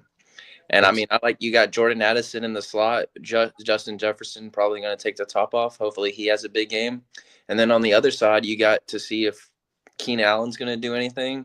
You got Rome Tuesday. He should do something. And, I mean, their offensive line for the Bears has gotten a little bit better, but there's still not enough time for Caleb to set his feet and get everything for him to go through his progressions and everything. So that's where I see him taking off a lot. And the books have not adjusted his line in rushing yards, and he's gone over it the last 4 or 5 games. Yep. So it's one of those things you got to keep watching, and hopefully Caleb can get things going. And I mean, I do have the Vikings first half, and maybe they can get the first half, and then Bears can come out in the second half and get them going. Yeah, listen, I mean, the one thing about Caleb Williams, he's not afraid to take off. It's just a matter of, is he going to take off, when he's supposed to take off, right? Sometimes these young guys hold on to the ball way too long. And when they hold on to too long, they get sacked before they take off, right? We see that. LaMelo Ball did play tonight. Okay, I'm checking as we're watching here because I took LaMelo Ball's threes over 3.5 because it was plus money. It's what I will say. I bet a lot of NBA. And I will say one thing about LaMelo Ball. I know he's coming back from injury, but if I can get a plus money bet for LaMelo Ball that's under 4 3-pointers made, bro, I'm taking it every single day. Okay, because it's like the Steph Curry number. When Steph Curry is under 4, it's over 3.5. You got to take it, man. They just shoot so many times. But looking at the other end, I got this plus money bet, and I have been hitting. I don't know if you bet IDP. But I love betting the IDP market, the individual defensive players. I love the tackles plus assists. It's a great number. You look at it, I break it down. Kevin Byard, now dude's been a tackling machine. He sucked here in Philly, okay, but tackling machine for Chicago. I got his number, and I got this early. I actually 3:54 p.m. I got it. I got his over 7.5 tackles plus assists at plus 115. I mean, this guy literally, and this is the way I think it is, Japan. And I tell everybody, like, I don't just throw out bets. I think of them logically, right? So I'm looking at this Minnesota team. What do they do best? They pass. Okay, so if they pass a lot to guys like Addison, guys like Hawkinson, right? Guys like even Naylor getting involved besides Jefferson, who's going to make those tackles? It's going to be that free safety. It's going to be that guy. So this dude's going to get all those extra tackles. So I thought that number was great. And to get it a plus money, man, I'm looking forward to that one too. Yeah, I mean, that is a good one. I haven't really dived into those defensive props. That's my favorite. That's the only reason why I do it. I've got into the single interception props that are pretty cool to get into those too. Yep. But I need to dive into that market and see what I can find. Yeah, it's really – so I started when I started my fantasy football career, I started in IDPs. That's what I made my mark in. And that's why I look at it, because you can really find in the betting market, not a lot of people know about them. Mm-hmm. So the numbers aren't fueled too much by the money coming in, because there's not a lot of bets on them. Right. So you can really get some really good value. So tell Coach that one. He needs to bet those IDPs, man. I'm telling you. But man, all good. He's got to do something. I mean, hopefully he's putting his first touchdown bets one that I have in tonight will be Brock Bowers' first touchdown. Yes. And I got that at plus 1,100. And so wow, that's a big one. Yeah, I mean, it's Brock Bowers. Over plus 1,000, right? It's got to be over 1,000. Is that the way? 1,000 or more to get into the club, first touchdown. And I mean, I only have Brock Bowers. I don't. Maybe a cool one in the other game, a fun one, not to say, would be the no touchdown bet, which was pretty cool. On Thursday, that one hit, and that was at like plus 16,000. So that was crazy hit. Didn't bet it, but crazy to see that. That's like the zero on like the roulette wheel, right? That nobody really bets it, but when it comes out, it's like, oh man, like I wish I would have bet it. Right? So how can you go up to the counter and say, no touchdowns on this game, please? and put some money on it. Like it's just I don't see it. I mean, it could happen, it did happen, and it's gonna happen in the future, but it's just to call that, man, that's hard. Oh man, Adam checking in says, "What's up, Tony? A little late tonight. Nice parlay hits this weekend, including mine." Yeah, listen, Adam hit on your guy, man. He hit on Shakir last night, so he had a combo bet, man, and he needed Shakir. As soon as Shakir scored, man, that was it, man. He had the two guys he needed, and boom, he cashed that ticket, man. What did I say about Khalil Shakir in August? Yes, I told you all that off-season work he was putting in with Eric Moles was going to pay off. Oh, Josh Allen, what is he going to do with these weapons? This supporting cast isn't going to be enough. He is doing exactly what I said. Now, Josh Allen, I was wrong about him. He has played way over my expectations, but his supporting cast has stepped up to the plate, and I feel like the Bills, not to get off topic, will make a deep run into the playoffs and maybe into the Super Bowl. I'll tell you, man, here's what I will say. Right? I got to ask you this, right? But I mentioned this earlier about the Bills. I get it, but at the same time, they couldn't stop anybody. That's right. So I know they got Matt Milano back, right? So, but still, man, I don't know if that's enough. That defense has looked like it's treading oil. Well, 100%. They can't stop anything. They can't stop the run. You can pass on them. You can do whatever you want. But if they get into a shootout and Josh Allen doesn't play and does play mistake-free football, they do have a shot. But again, he's got to play mistake-free football. Make no mistake. He's done it this year, but how long can you go with not making a mistake, turning the ball over? And when they lost to the Rams last on Thursday, I think it was, or Monday, it was on Sunday, excuse me. It was a block punt that lost them the game, one turnover. So that was special teams. So their whole team has to play mistake-free football to them win. And Josh Allen has to keep his foot on the gas and keep going. Yeah, man, he's got to keep his foot on the gas. Adam said he had AJ Brown. He texted me too. He said, "I'm taking AJ Brown and Shakir both anytime touchdowns." He put him on a combo ticket and he hit, man. So good for him, man. I'll tell you this. I got a weird one tonight, Japan. So I always bet these odd ones, and I tell everybody that always do the round robins with these, because odds are you're going to get a couple hits. So I did an anytime touchdown for Mooney, which I talked about, Jordan Addison, and Cole Kmet. So I did a cold commit. Like he's the oddball, right? So that's plus 3,050 plus 30.50. But I did a round robin 2 or 3. So I have single bets on them. I have the parlay and I have the round robin. Right. So again, JD says, why couldn't Laporta score all those touchdowns? Ruined my parlays. Yeah, man. Like that's the problem, man. Laporta. Yeah, he was hurt so much, and then all those touchdowns with Jared Goff, none of them go to Laporta, man. Yeah, it sucks, but it's so true. Even yesterday, my bad beat. I didn't have a bad beat in the Colts and Broncos game. I was on the Broncos with Jonathan Taylor fumbling and at the one, and that happened 2 or 3 times yesterday. What is going on? Take that football when you score a touchdown. Take that football to the sideline. We saw that back in the day with Deshaun Jackson. Did that one time here in Philly. Remember that? We killed him for it. Same thing. I just don't. They're so. I get look. The adrenaline's going. I understand, right? You see it. You're like, wow. You work your ass off. You finally get in the end zone, so you're ready. But man, just at least please make sure that you're past the line. Like you got it. Like that ruined the whole game, man. Like it's not just from a betting or a fantasy perspective, but from the actual game, man. Like that was terrible. That's a shame, man. Who was the other guy who did it? It was a defense, but the Jonathan Taylor has no excuse because he's a running back. But the other 2 that did it were defensive players. Yes, but okay, you don't score. You've never been there. You don't know how to act. But come on. Exactly, man. Exactly. I agree. Adam says, who you guys think is leading the MVP at this weekend, Lamar or Josh Allen? Japan, I'll let you go first, man. What do you think? Well, after the first drive in the Ravens game, Lamar Jackson fumbled it. So right after that, I mean, he can't take care of the ball. They did win the game, but he can't take care of the ball. And Josh Allen, the last 2 games, had 10 touchdowns, no turnovers. So, I mean, just in that aspect, Josh Allen's taking care of the ball. And, I mean, just in that, he's taking care of the ball better than Lamar. He's just getting too careless with it.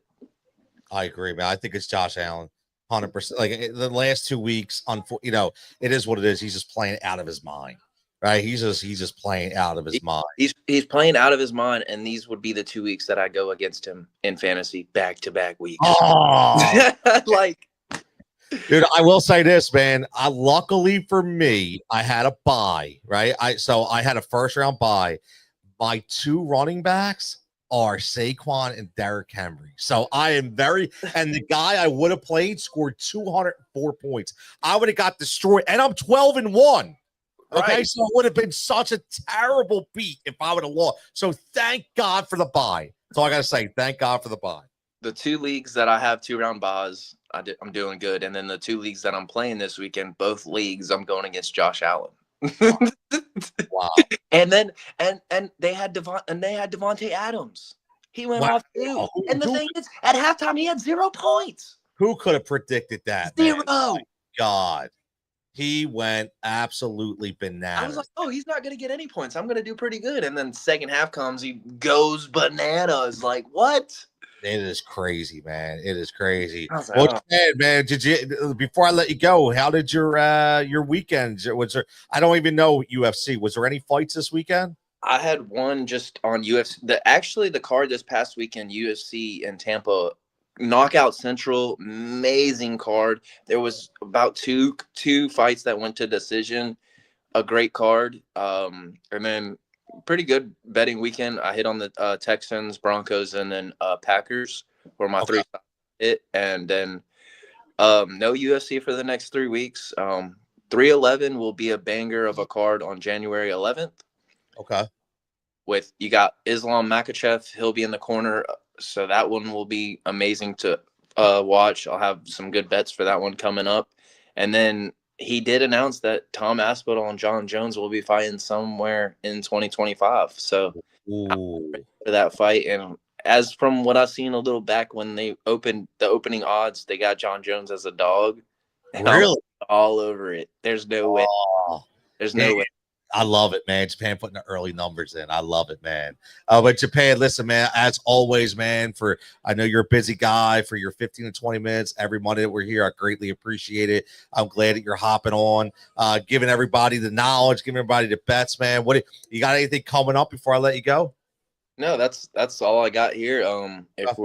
Whenever you got a show and you want me on, I'll be here, man. Just let me know and I'll make sure I'm available to be on. Thank you for having me here. And if you guys are watching, please hit that like, subscribe, tell a friend, bring them in the chat, and we're gonna keep giving out these good bets we have. Yeah, man. Good bets, good information, good people, man. Japan, listen, brother, you have a fantastic week. We'll catch you next Monday, right before the holiday. We'll sprinkle everybody a little jingle bells, a little jingle cheer right here from Pike's Pub, man. You have a great night, and we'll talk soon. You too. Y'all have a great night. There he is, our guy Japan, man, checking in. Make sure you give him a follow at JPAN_5 with all the bets.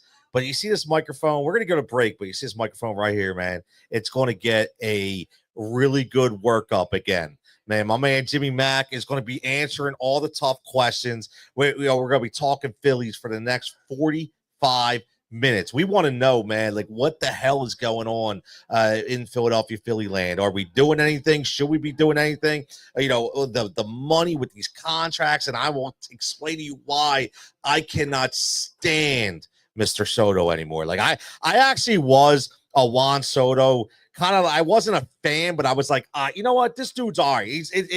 Guess what? He's on my Manny Machado list now, which means I can't stand the guy. After hearing some of his comments and what he's done, man, I'm out on my man Juan Soto. But we're gonna go take a break. We're gonna be back at 8:15. We're gonna be back at 8:15 right here live from Pike's Pub for the last segment, last 45 minutes, where we dive deep into Ring the Bell news, hot stove MLB, Philadelphia Phillies. Make sure you get locked right here, tune in right here on the Tony Cutillo Show, live from Pike's Pub.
We are live right back here for the final segment right here on the Tony Cutillo Show, live from Pike's Pub, like we are every Monday. Well, 3 out of 4 Mondays, that is, right here in beautiful Bucks County, 455 2nd Street Pike, across from the new Dunkin' Donuts, right next to the Great Angelo's and Southampton Beverage. Make sure you get down here. As always, you can watch the show or during the week, man. It's the home of the $3 specials for lunch, man. So make sure you get those $3 lunch specials.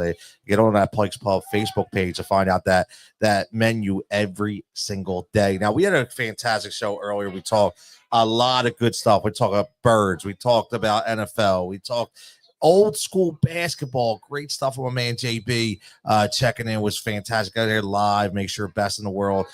Best BITS sports.com, best in the world, BITW sports.com, I should say. Check him out as well on the Jonesy and Brown show. And then we talked to our boy Japan, breaking down this Monday Night Football game with doubleheader, some bets, some UFC coming in.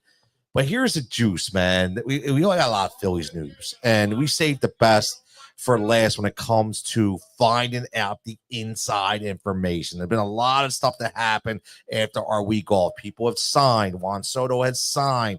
Other people have signed, right? There's been trade talk. The winter meetings are over, and the Philadelphia Phillies have a new one-year closer, which is about it. So I'm going to bring my man, as always, friend of the program, your own Jimmy Mack right here talking some, I'll say, I labeled it Phillies misses and maybe new targets with Jimmy Mack. What's up, Jim?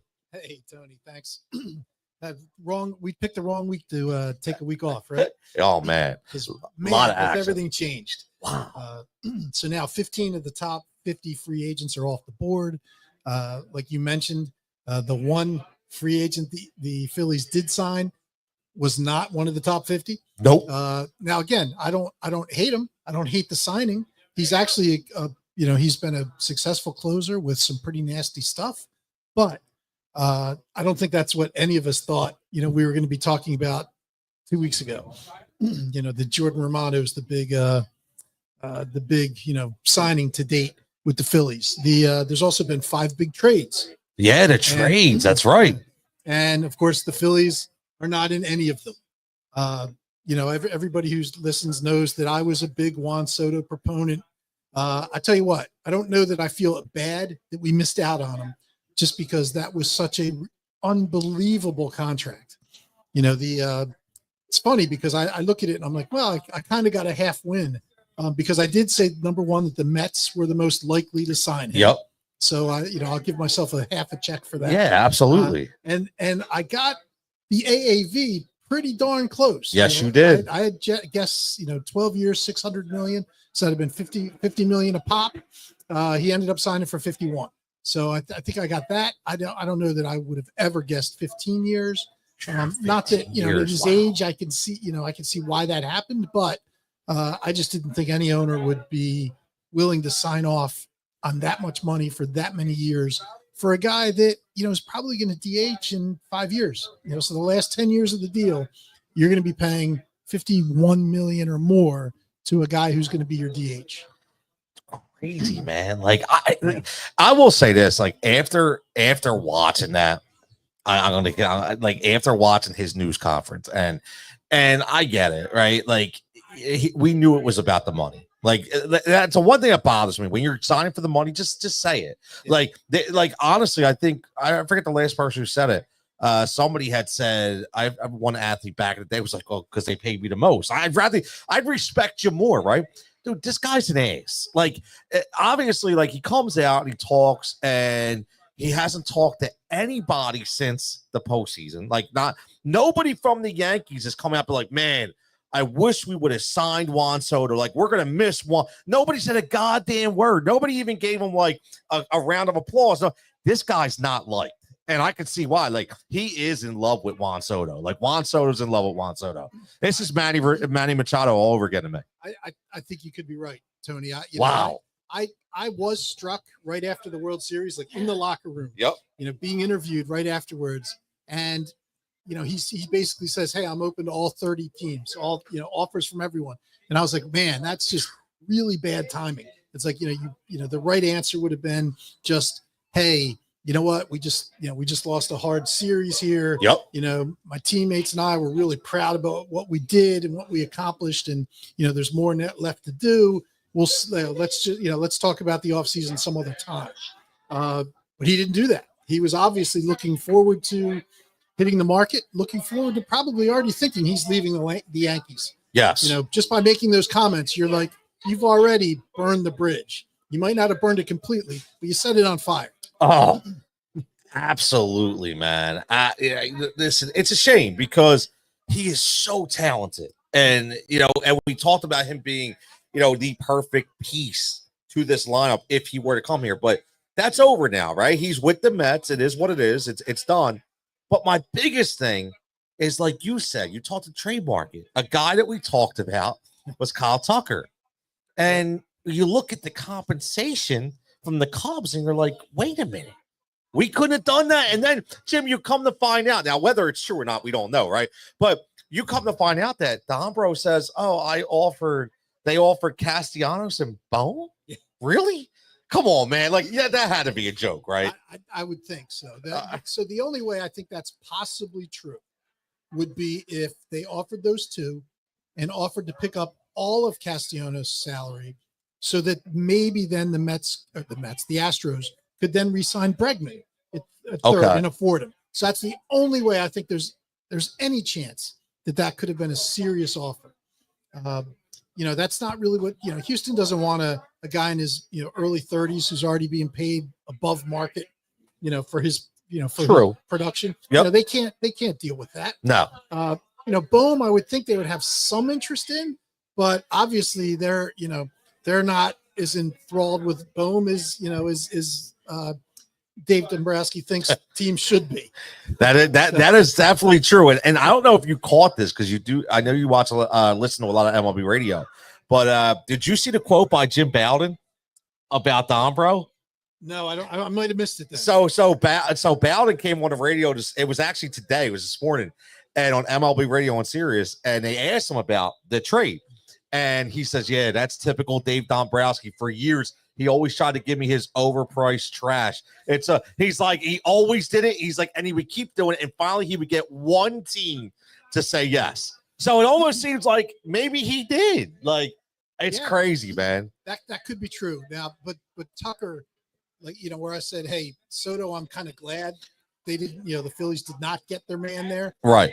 Tucker hurts. Yes, it does. So Tucker is a guy, I always think Soto, he's going into his age 26 season.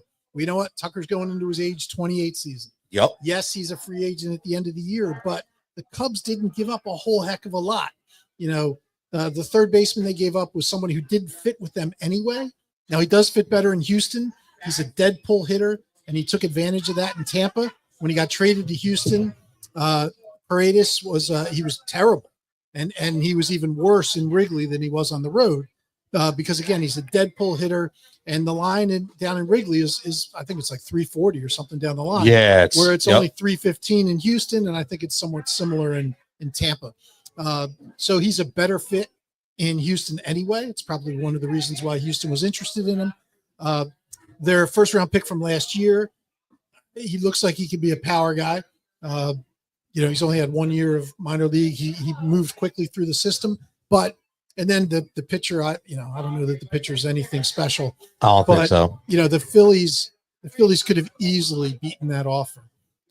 Whether or not, Bohm, I think could have been part of it. I think you could have convinced Houston to take Bohm if you then put a prospect or two that was interesting into the deal. And that hurts because Tucker I'm not going to say he's a better hitter than Juan Soto. But he's a better all-around player. Yes, he is. He can play the field. Yep. He can run the bases. Agreed. So I would, and he won't be a DH in 5 years. Exactly. So this hurts. This could have been a huge signing. It would have been the only thing, same with Soto, the only downside to acquiring him would be he's another lefty. So, I thought about that too. But you guess what? You get a guy like that, you adapt. Doesn't matter. Exactly. It doesn't matter. Exactly. It doesn't. And now, again, Al says, I think the Phillies will make a move, but just not to make a deal. It has to make sense. Listen, I agree. I do. Adam says, I saw an article when possibly going to give JT load. I saw that load management this year, like 2 days off a week, though his numbers will be better. I will say this about that. I want to make this quick point before we go on about Alec Bohm, but I heard a lot of people that were very misguided on the radio this weekend, and I want to kind of help people understand what they really should know. Garrett Stubbs, yes, did sign a 1-year deal, but it was literally like a half minor league deal. Okay. So people have to understand that, meaning he can be sent down to the minors, and Rafael Marchand can be. So everybody's got to stop saying, well, you're going to have 3. No, understand the dynamics of this. So stop worrying about this. The thing, Jim, know about this JT thing that's interesting is, does this now mean that, and we talk about this earlier today through a Facebook Messenger about Bryce Harper maybe possibly going back out to the outfield? So there has been more talk about that. I know Dombrowski didn't rule it out earlier in the offseason. I know Bryce has said he's willing to do it. And, the way that the Phillies have missed out on potentially helping the outfielders via free agency or trade, they might be forced to do this and then look to, replace the first baseman, where you have, guys that could come in and do a good job. Like I mean, personally, I like Christian Walker. Let's bring the Philly boy back. Yes. He's a Gold Glove defender. Yes. And he's a good bat. And now, again, a little bit of swing and miss, but not outrageous swing and miss. So I think he would be a good, like Christian Walker, man. Yeah, he'd be a good replacement if you do that. Again, you're getting, and while there's swing and miss, you're getting Marsh out of being, he won't be a regular anymore, who had more swing and miss. So yes, you are improving the swing and miss. Now, the one interesting thing about the Cubs getting Tucker, Bellinger. No, so I do not want, I know I've said this before. I do not want Cody Bellinger. I stick to that. Okay. But what's interesting is they do have a glut of outfielders now. And the one guy, I bet you I'm going to surprise you with this. I didn't really tip my hat to this. Okay. I get your your reaction on air. Seiya Suzuki. Wow. So now he is a right-handed hitter. Yep.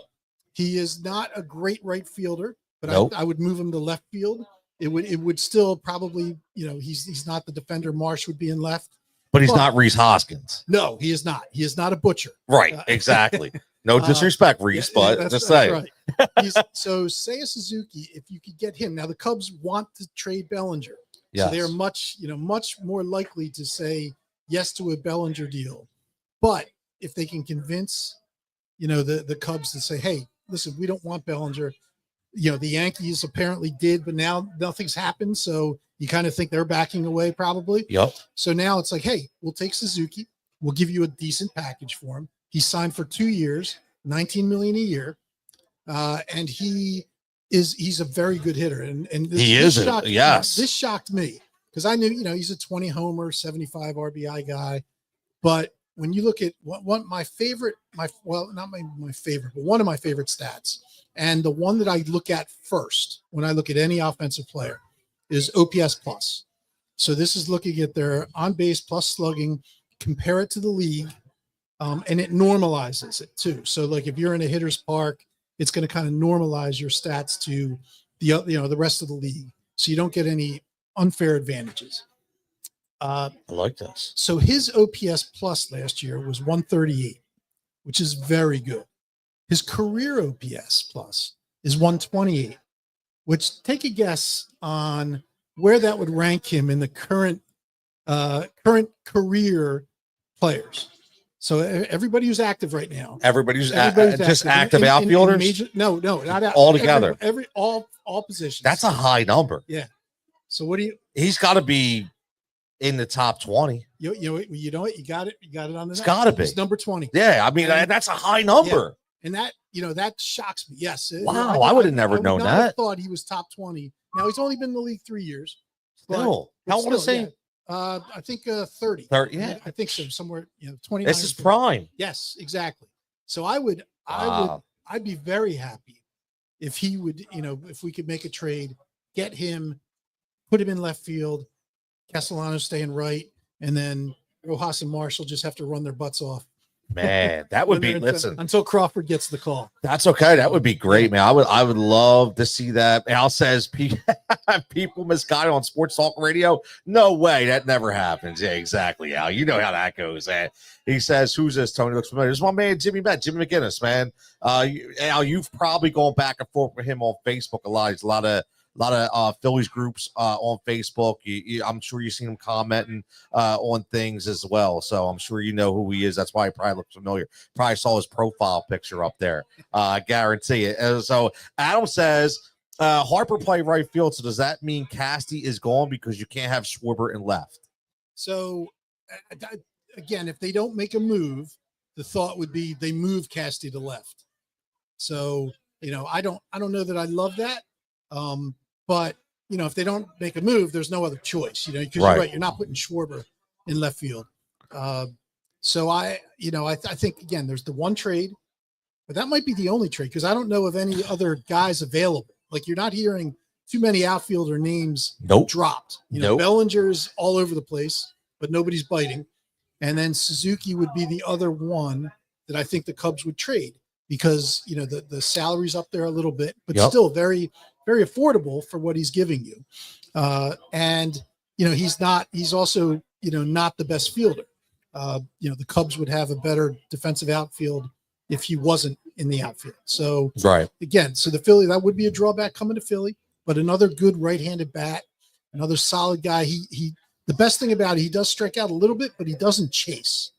So, so if the ball, if it's a ball well out of the zone, low and outside, he's not, going for it. He has a good walk rate, very solid, over 10% walk rate. We need that. And his hitting profile, when you look at, he hits the ball hard, he hits the ball on the line, he gets barrels. So he's a very good hitter. And I think, and then there's the second piece, because another rumor is, the Phillies are all in on Roki Sasaki. Yeah, I saw that. Of course, like 2018. I was going to say, on Roki get in line. Yeah. But I think if we had, say, a Suzuki, there would be more of a draw to come to Philly. I don't know that, Roki Sasaki wants to come to Philly if there's nobody else who speaks his language. And the Phillies have had so few Japanese players over the years that, they don't really have what I'd call a support network already set up. Now, I'm sure they would set one up for him. Makes sense. But I think he'd feel better if there was somebody else in the locker room who understood, the struggles he's going to have coming to a new country and adapting to. He would definitely be more comfortable. Yes, exactly. So that to me is a side benefit to bringing that in. But you improve the lineup, and you improve your chance of getting Sasaki. I don't know that he would still come to an East Coast team. I don't know if he went to an East Coast team, it still wouldn't be the Mets. They have their own Kodai Senga, a pitcher who, again, he'd be in the pitching room with them, take him through all the ropes. And so that might still be an advantage Mets if for an East Coast team. But I like, I think the Phillies, they're not wrong to be all in on them. This would help them improve their odds. I'll tell you what, man. Like if Suzuki gets traded here and this comes out there, we're gonna send this tape into the front office. Like my man Jimmy needs to get in line because I listen. I didn't think about that name at all, but we are getting to that point where we know now that they're going to have to be creative. And let me ask you this before we even get to Alec Bohm, because I really want to touch on that a lot. Because I do feel like now he has to be gone. And I want to get everybody's opinion on that. But do you think, and I hate to say it, because Dombro has been successful everywhere he's gone. He's not a guy that usually misreads a board. But do you think possibly he misread several different situations? Because if there's nobody really out there, right, and there's nothing that, like, it's almost like, did they, like, kind of underestimate how this was going to go? I think they probably had to. I mean, right? Makes sense. You can't think that he didn't want Kyle Tucker. Exactly. And it's like, so he didn't he wanted him. Obviously, he'd have to want him, and if he doesn't want him, you just fire him now. but not getting him, and not getting him, like not even being close. No. Like if that rumored deal was the deal, and there was no counter, or it just pissed off Houston enough that they never picked up the phone again. That was just a huge miscalculation. Because I don't think you can't miss on guys like Tucker, even if you are taking the chance of losing him in a year. So what? You've got him for this year. It would be a move that would put you back. I don't know about on par with Los Angeles, but it would put you right there. Maybe 1A to their 1. You can't. You're going to have to, with the moves they've made after winning a championship. Yep. The Phillies cannot come. They can't even come close to being stand pat coming back this year. They can't. They need to make an aggressive move. There's still moves to be made, but not many in the outfield. That's why, Harper going to right field again might have to be the move, because, they missed on a guy like Tucker, which is, again, that ruined my day. In fact, it almost ruined my week last week. It was bad. It was just, it was like, man, when a guy like Cat came in, because we first heard the rumors 2 weeks ago when we were here. Yep. And Tucker's name got floated. And number one, I was like, I'm not even convinced he's really on the market, because, Houston they have a legacy really of letting their guys walk. So they'll play their contracts out and then let them walk, like Correa and like George Springer. And what you're talking about, bringing Carlos Correa back. Yeah. And what they just did with Bregman. Yeah. So I was not convinced right away when the rumors first came out that they were real. Right. But then once they became real, Dombrowski and Middleton, and, they should have just been like, all right, listen, this is where, one of the prospects, one of the top 3, not Painter. So one, either 1 or 3, Miller or Crawford, have to be in the, they have to be in the, and, you take that risk, and in Middleton, you're like, hey, I was willing to go, I don't know, maybe Middleton was willing to go 600 with Soto, and that's why he never engaged, because it got the 600 fast. It did. Like, It went real fast. Yeah. Real fast. But it's like, hey, so you might have to go 400 to 450 with Tucker to keep him. But you know what? Again, you can make the argument that as an all-around player, you're going to get better value from Tucker. Yes. Over a long haul. You wouldn't have to give him 15 years either. No, that's the thing. Exactly. Tucker, you probably give him 10 years. Yep.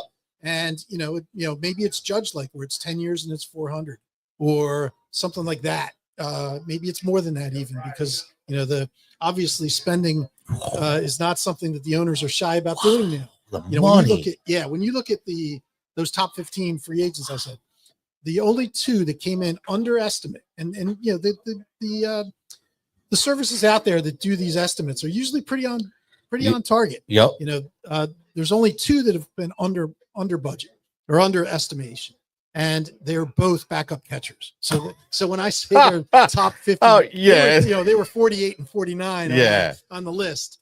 But you look at Soto, he came on 165 million over what they thought. Blake Snell, the same amount of years, but 22 million. Look at another one. Max Fried, 2 extra years than the estimates. It's 62 million, more dollars. These are Nate Eovaldi got 1 extra year and 31 extra million. Eovaldi. Exactly. Like, think about that. Yeah. He got 3 and 75 as a mid-30s pitcher. Jesus. Yep. So the money that is being spent right now is crazy. The fact that fact that Middleton says he wants his damn trophy back, and that he hasn't spent yet, is it's like but there's still guys out there. Like right now I'd be all over Tanner Scott. I'd be like, you know what? And if he wants 20 million for 4 years, you know what? Give it to him. You're gonna have because to give what's it the to him. difference of to middle, when you look at the Phillies roster and what they're going to spend on that roster, the payroll is, going to be somewhere around 300 million. What's really the difference of 4 years and 64 million and 4 years and 80 million? Exactly. It's really just a rounding error when you're talking 300 million annually.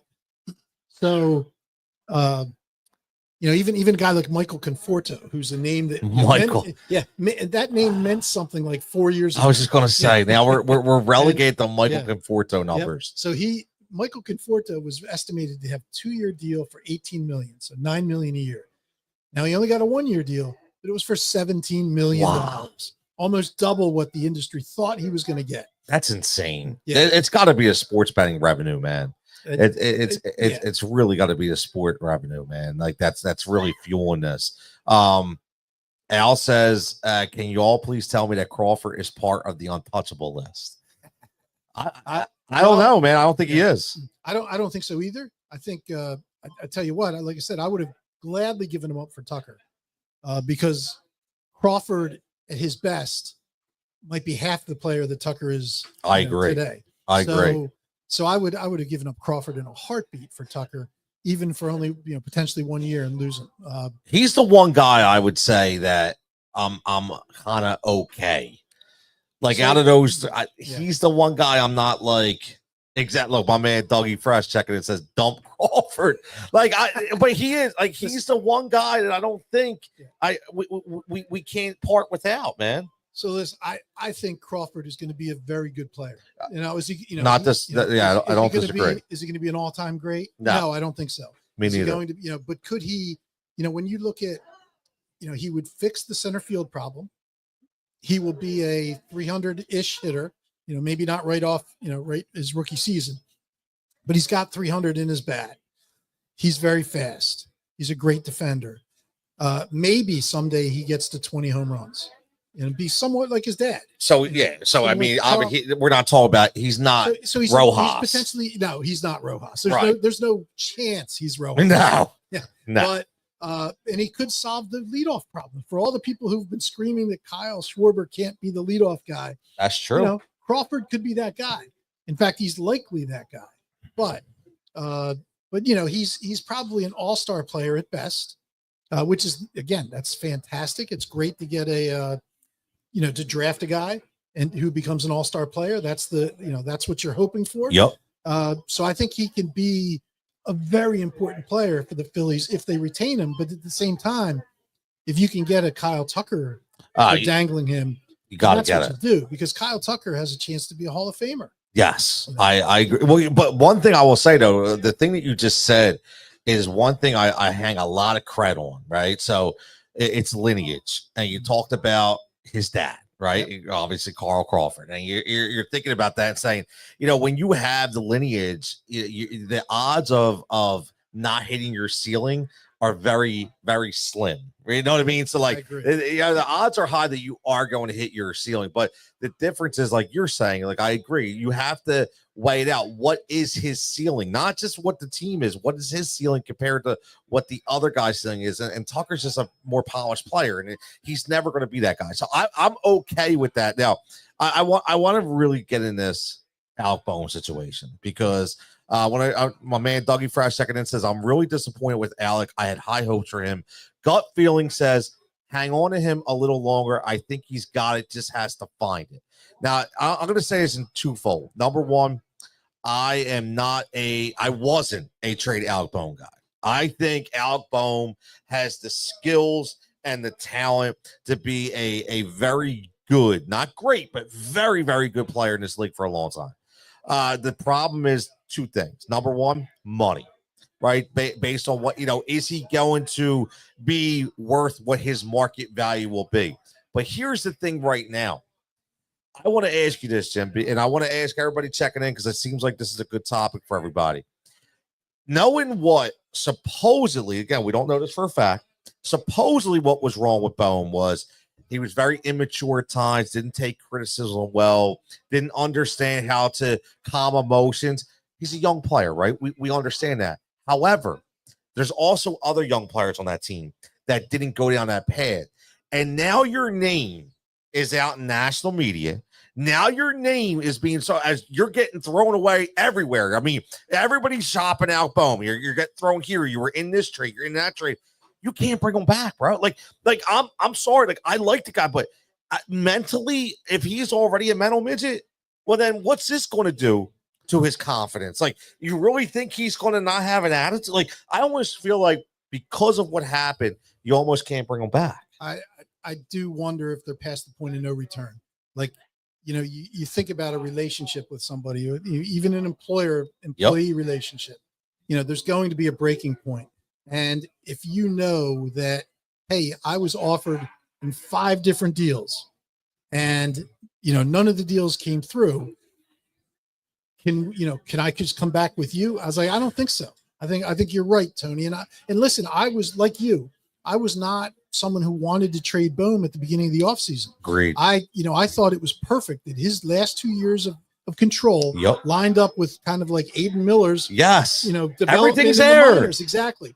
But I never thought, that the Phillies should sign him long term, as a free agent. You're not going to want to pay him market prices because I don't think he's ever going to be that player. No. He's probably going to make more money than he's worth. 100% in 2 years. But I don't know that they can bring him back. And here's the problem. So here's the problem. They're in this catch-22. Yep. You either, if you bring him back, it's probably not going to work out well. But if you trade him, you're not getting value. Exactly. You're going to get terrible value, and the replacement options are extremely few and far between, and none of them are good. No. We looked at Nolan Arenado 2 weeks ago. Oh, yep. We were talking about that. Yep. And I don't want Nolan Arenado. No. 2 reasons. 1, he's expensive. 2, he's an average player now. He's shot. Hitter. Yeah. And 3, now Houston's supposedly going after him. I think they've just admitted that they're not getting Bregman. No. So now they're thinking Arenado can be a nice little piece. And again, in Houston, that might play because of the configuration of the field. Right. Arenado, a dead pull hitter, that short porch in right field. Yep. He can either bomb some home runs. Which he could have done here too, though. I mean, in essence, it's not as small though. Right. So you're talking about an extra 20 feet. Be safe, guys. Have a good night. So an extra 20 feet of distance for a guy with bad bat speed and bad exit velocity, probably means he might be able to hit 6 or 7 more home runs in Houston than he could here. So I don't want I never wanted Arenado, but there's really not other options. I don't want to sign Bregman either. I have a number's going to be crazy. I have a bad feeling that's where we're going. Well, I do. I'm not. I just have a bad feeling that this was always the pivot.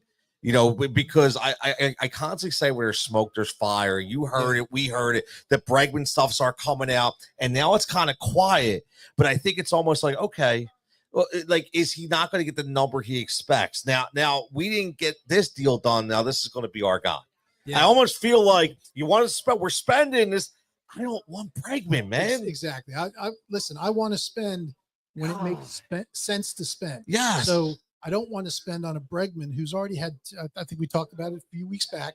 He's had 2 cliffs in his career already. Yep. So he was like playing at a Hall of Fame level in the 18-19, and was that trash can related or not? Yeah. Who knows? But so he had that fall off to become really more what I'd call an all-star level player. And then last year he took another drop with his walk rate being cut in half, which is crazy. Yep.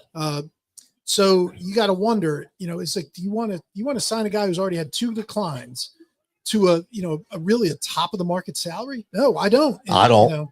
I don't. You want to sign him? All right. So yeah, but I'm worried too, though, Tony, because you're right. They're running out of options.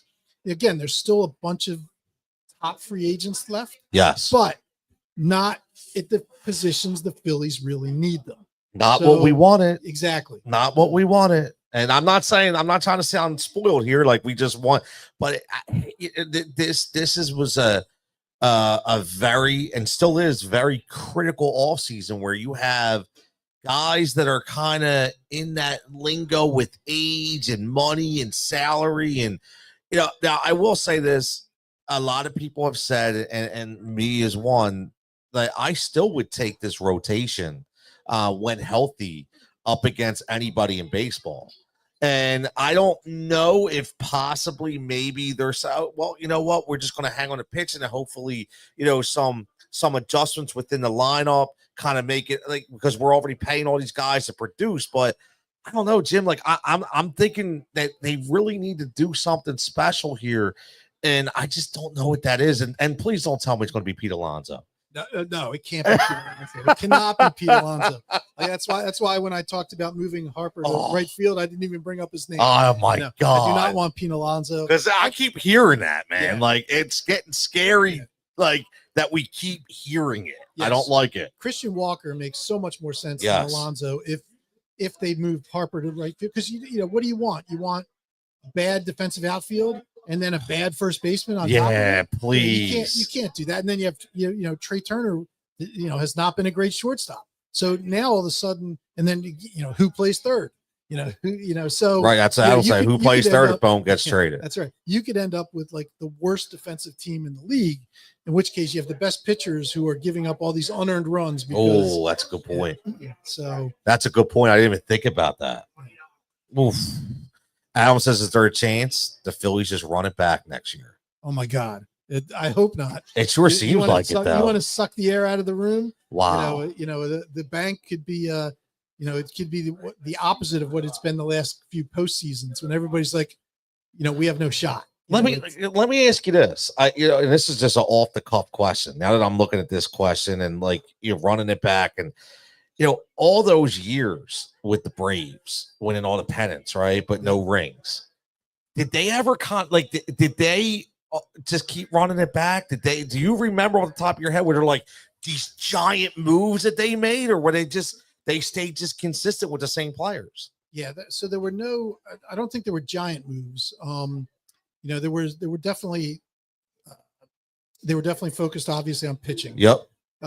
Guys like, I think I'm trying to think back to that era. Yeah, I know. Ron Gant, things like that. Those Ron in and Gant. out. Yep. Terry Pendleton played a big role, right? For a couple years. Yep. Yeah. I mean, they brought guys in, but they were always, never start. The Braves could never sign a star level play. Really, Maddox was the only big free agent they signed during that. Well, wasn't it run? I think was it Teixeira? So did they spend big on Teixeira and McGriff? I can't remember. Well, I don't know that they spent big on Teixeira. Because I think didn't they trade for him from Texas? Yeah, it might have. Yeah, that's because what he was a disappointment. That's right. In Texas. Yep. So I think they got him cheap. Yep. And then kept him until he was a free agent, or maybe they signed him once to an extension before he went to New York. They had youth. I mean, Andrew Jones, yes. Chipper Jones, right? I mean, they had the youth, and like you said, it was the pitching.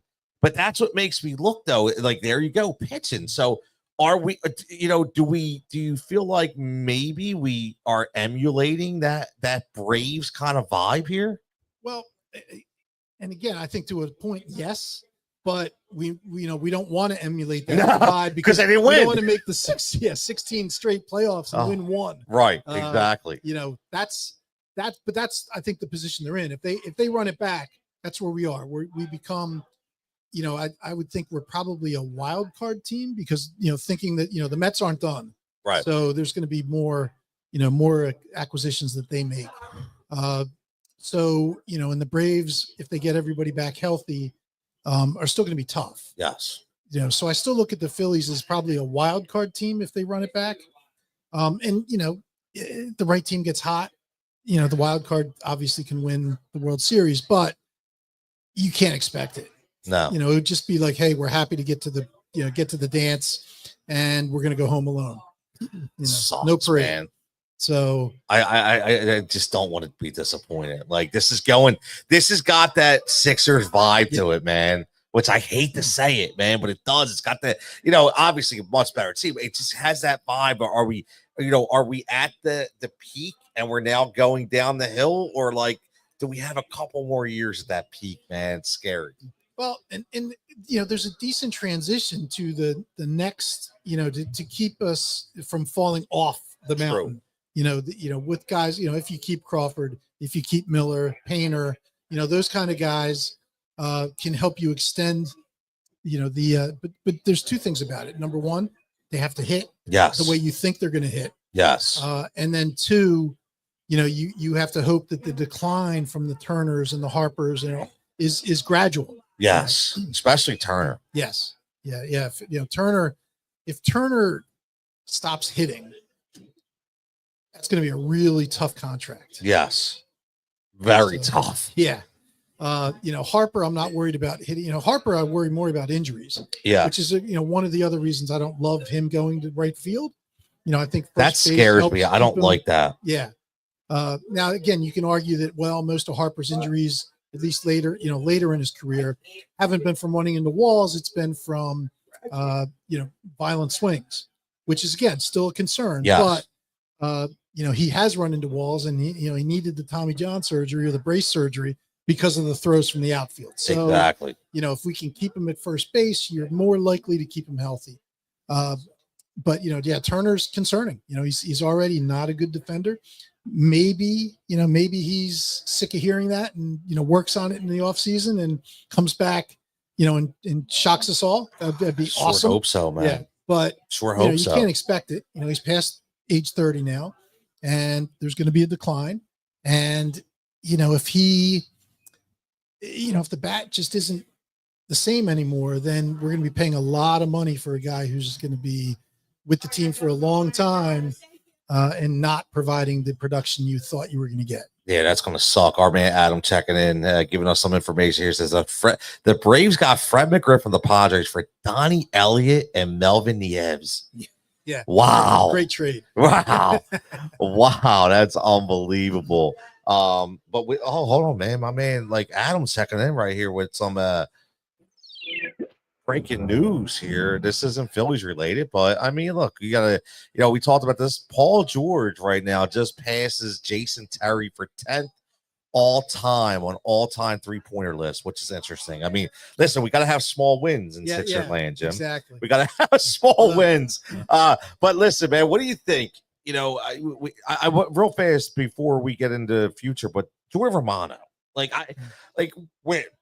where did this come from? Like all of a sudden, why didn't the Toronto Blue Jays bring him back? I think money more than anything else. They've got two big names that they have to either sign or let go in free agency next year. Vlad. So you got Vlad as one. Now Bichette's the other. Yep. Now Bichette's more likely to be let go because he had a terrible year last season. If he doesn't turn it around, he's definitely going to hit the market. But Vlad is, I think I just heard a rumor he turned down 10 years, $360 million.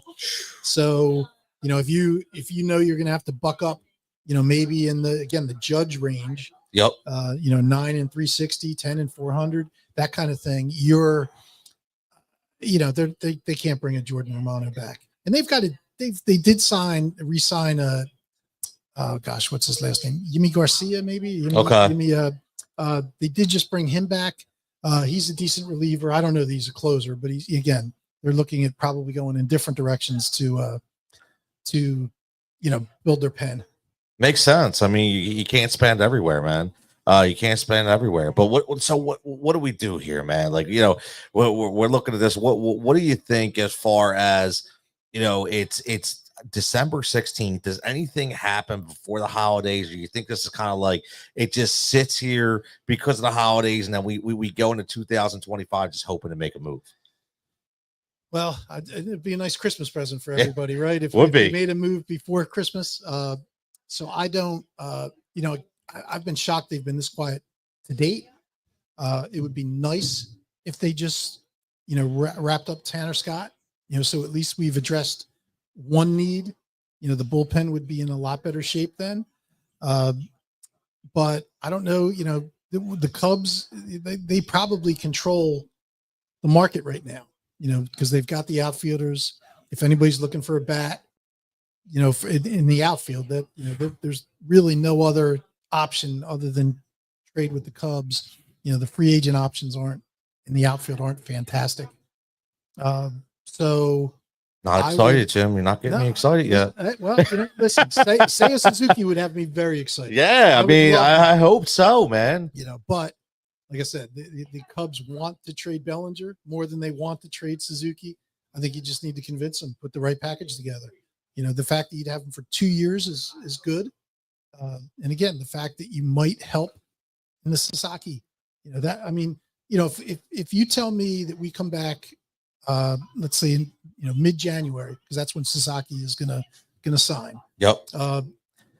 If we have Seiya Suzuki and Roki Sasaki and Jordan Romano, and that's all we did, you know what? I'm going to feel a heck of a lot better about that than if it's Jordan Romano and Bryce Harper back to the outfield and even Christian Walker at first base. I'm not, that is not going to excite me as much as, bringing in some new talent and keeping Harper at first. I agree. I want to keep him at first and do anything we can to keep him there and prolong his career, because that is our number one investment for sure, man. 100%. But listen, man, it's been great. We're going to wrap this up. We're at the 3-hour mark, man. A fantastic show. Any other points we want to get into before we get out of here, Jim? I don't think so. The only interesting rumor I heard is, the Marlins are looking to trade pitchers. Really? One is there's a shock. Yeah. Jesus Luzardo is one of them. And I've heard them talking to the Cubs. Now, I don't think they would, if they deal with the Cubs, I don't think the Marlins are looking at, looking for, veteran outfielders. Okay. So I think this would be a different deal probably for prospects. The other name though, that's very interesting is Sandy Alcantara. Oh, Alcantara. Yeah, I always set that up too. Yeah. Alcantara, whatever. Yeah, exactly. There we go. Yep. So he's a stud. He's coming off of Tommy John. Yep. He should be ready for, early in the season. I don't know if he's going to be ready opening day or not, but somewhere early in the season, he should be ready. And he is a stud. So that would be another guy that would be like, wow, that's a difference maker. Yes. And I'd have to look to see, because this I saw just probably waiting here at the bar for my segment. So I didn't get a chance to look at like how many years more he's signed for. I think it's at least 1 or 2 minimum. And because the Marlins actually did lock him up. That's right. A few years back. So, and nowadays you don't have to worry about Tommy John. It's not like you get Tommy John and you're done. I mean, you can come back stronger than you were at the beginning. Exactly. And then, he was throwing 99 before Tommy John. If he's throwing 100 now, that's awesome. Oh man, that'd be fantastic, man. That would be great. So if you're going to go on and on pitching, hey, you can do a lot worse than I was going to say, if the bats aren't there, maybe you got to get with the arms, man. Yeah. Well, we shall see. One thing for sure, it's going to continue to be active. Adam, thank you for checking this. This is a great show. Tony, Jimmy, Matt, great points and information as always, man. And Tony Cutillo show live right here every Monday. Pike's Pub, man. It's been a fantastic shout out, obviously, to Jimmy Mack for being here for the entire night, coming on for this last hour, giving us some great information. The Suzuki wagon is in, and the train is in. Let's get the hashtag Suzuki. Hashtag trade for Suzuki, right? We shall see. My man JB checking in as always, coming here live, talking some great NBA and basketball. And as always, man, Japan with the big bets. He already hit on Drake London. He talked about Drake London, and Drake London anytime touchdown. That's what we're talking about. That's what we do. We make people some money here as well as Pike Balls. For everybody that here from the crowd, for everybody behind the bar, but it was here earlier and left. Everybody have a fantastic week. And like we always do, man, we'll catch you back here next Monday from some more of the Tony Cutillo Show live with Fred.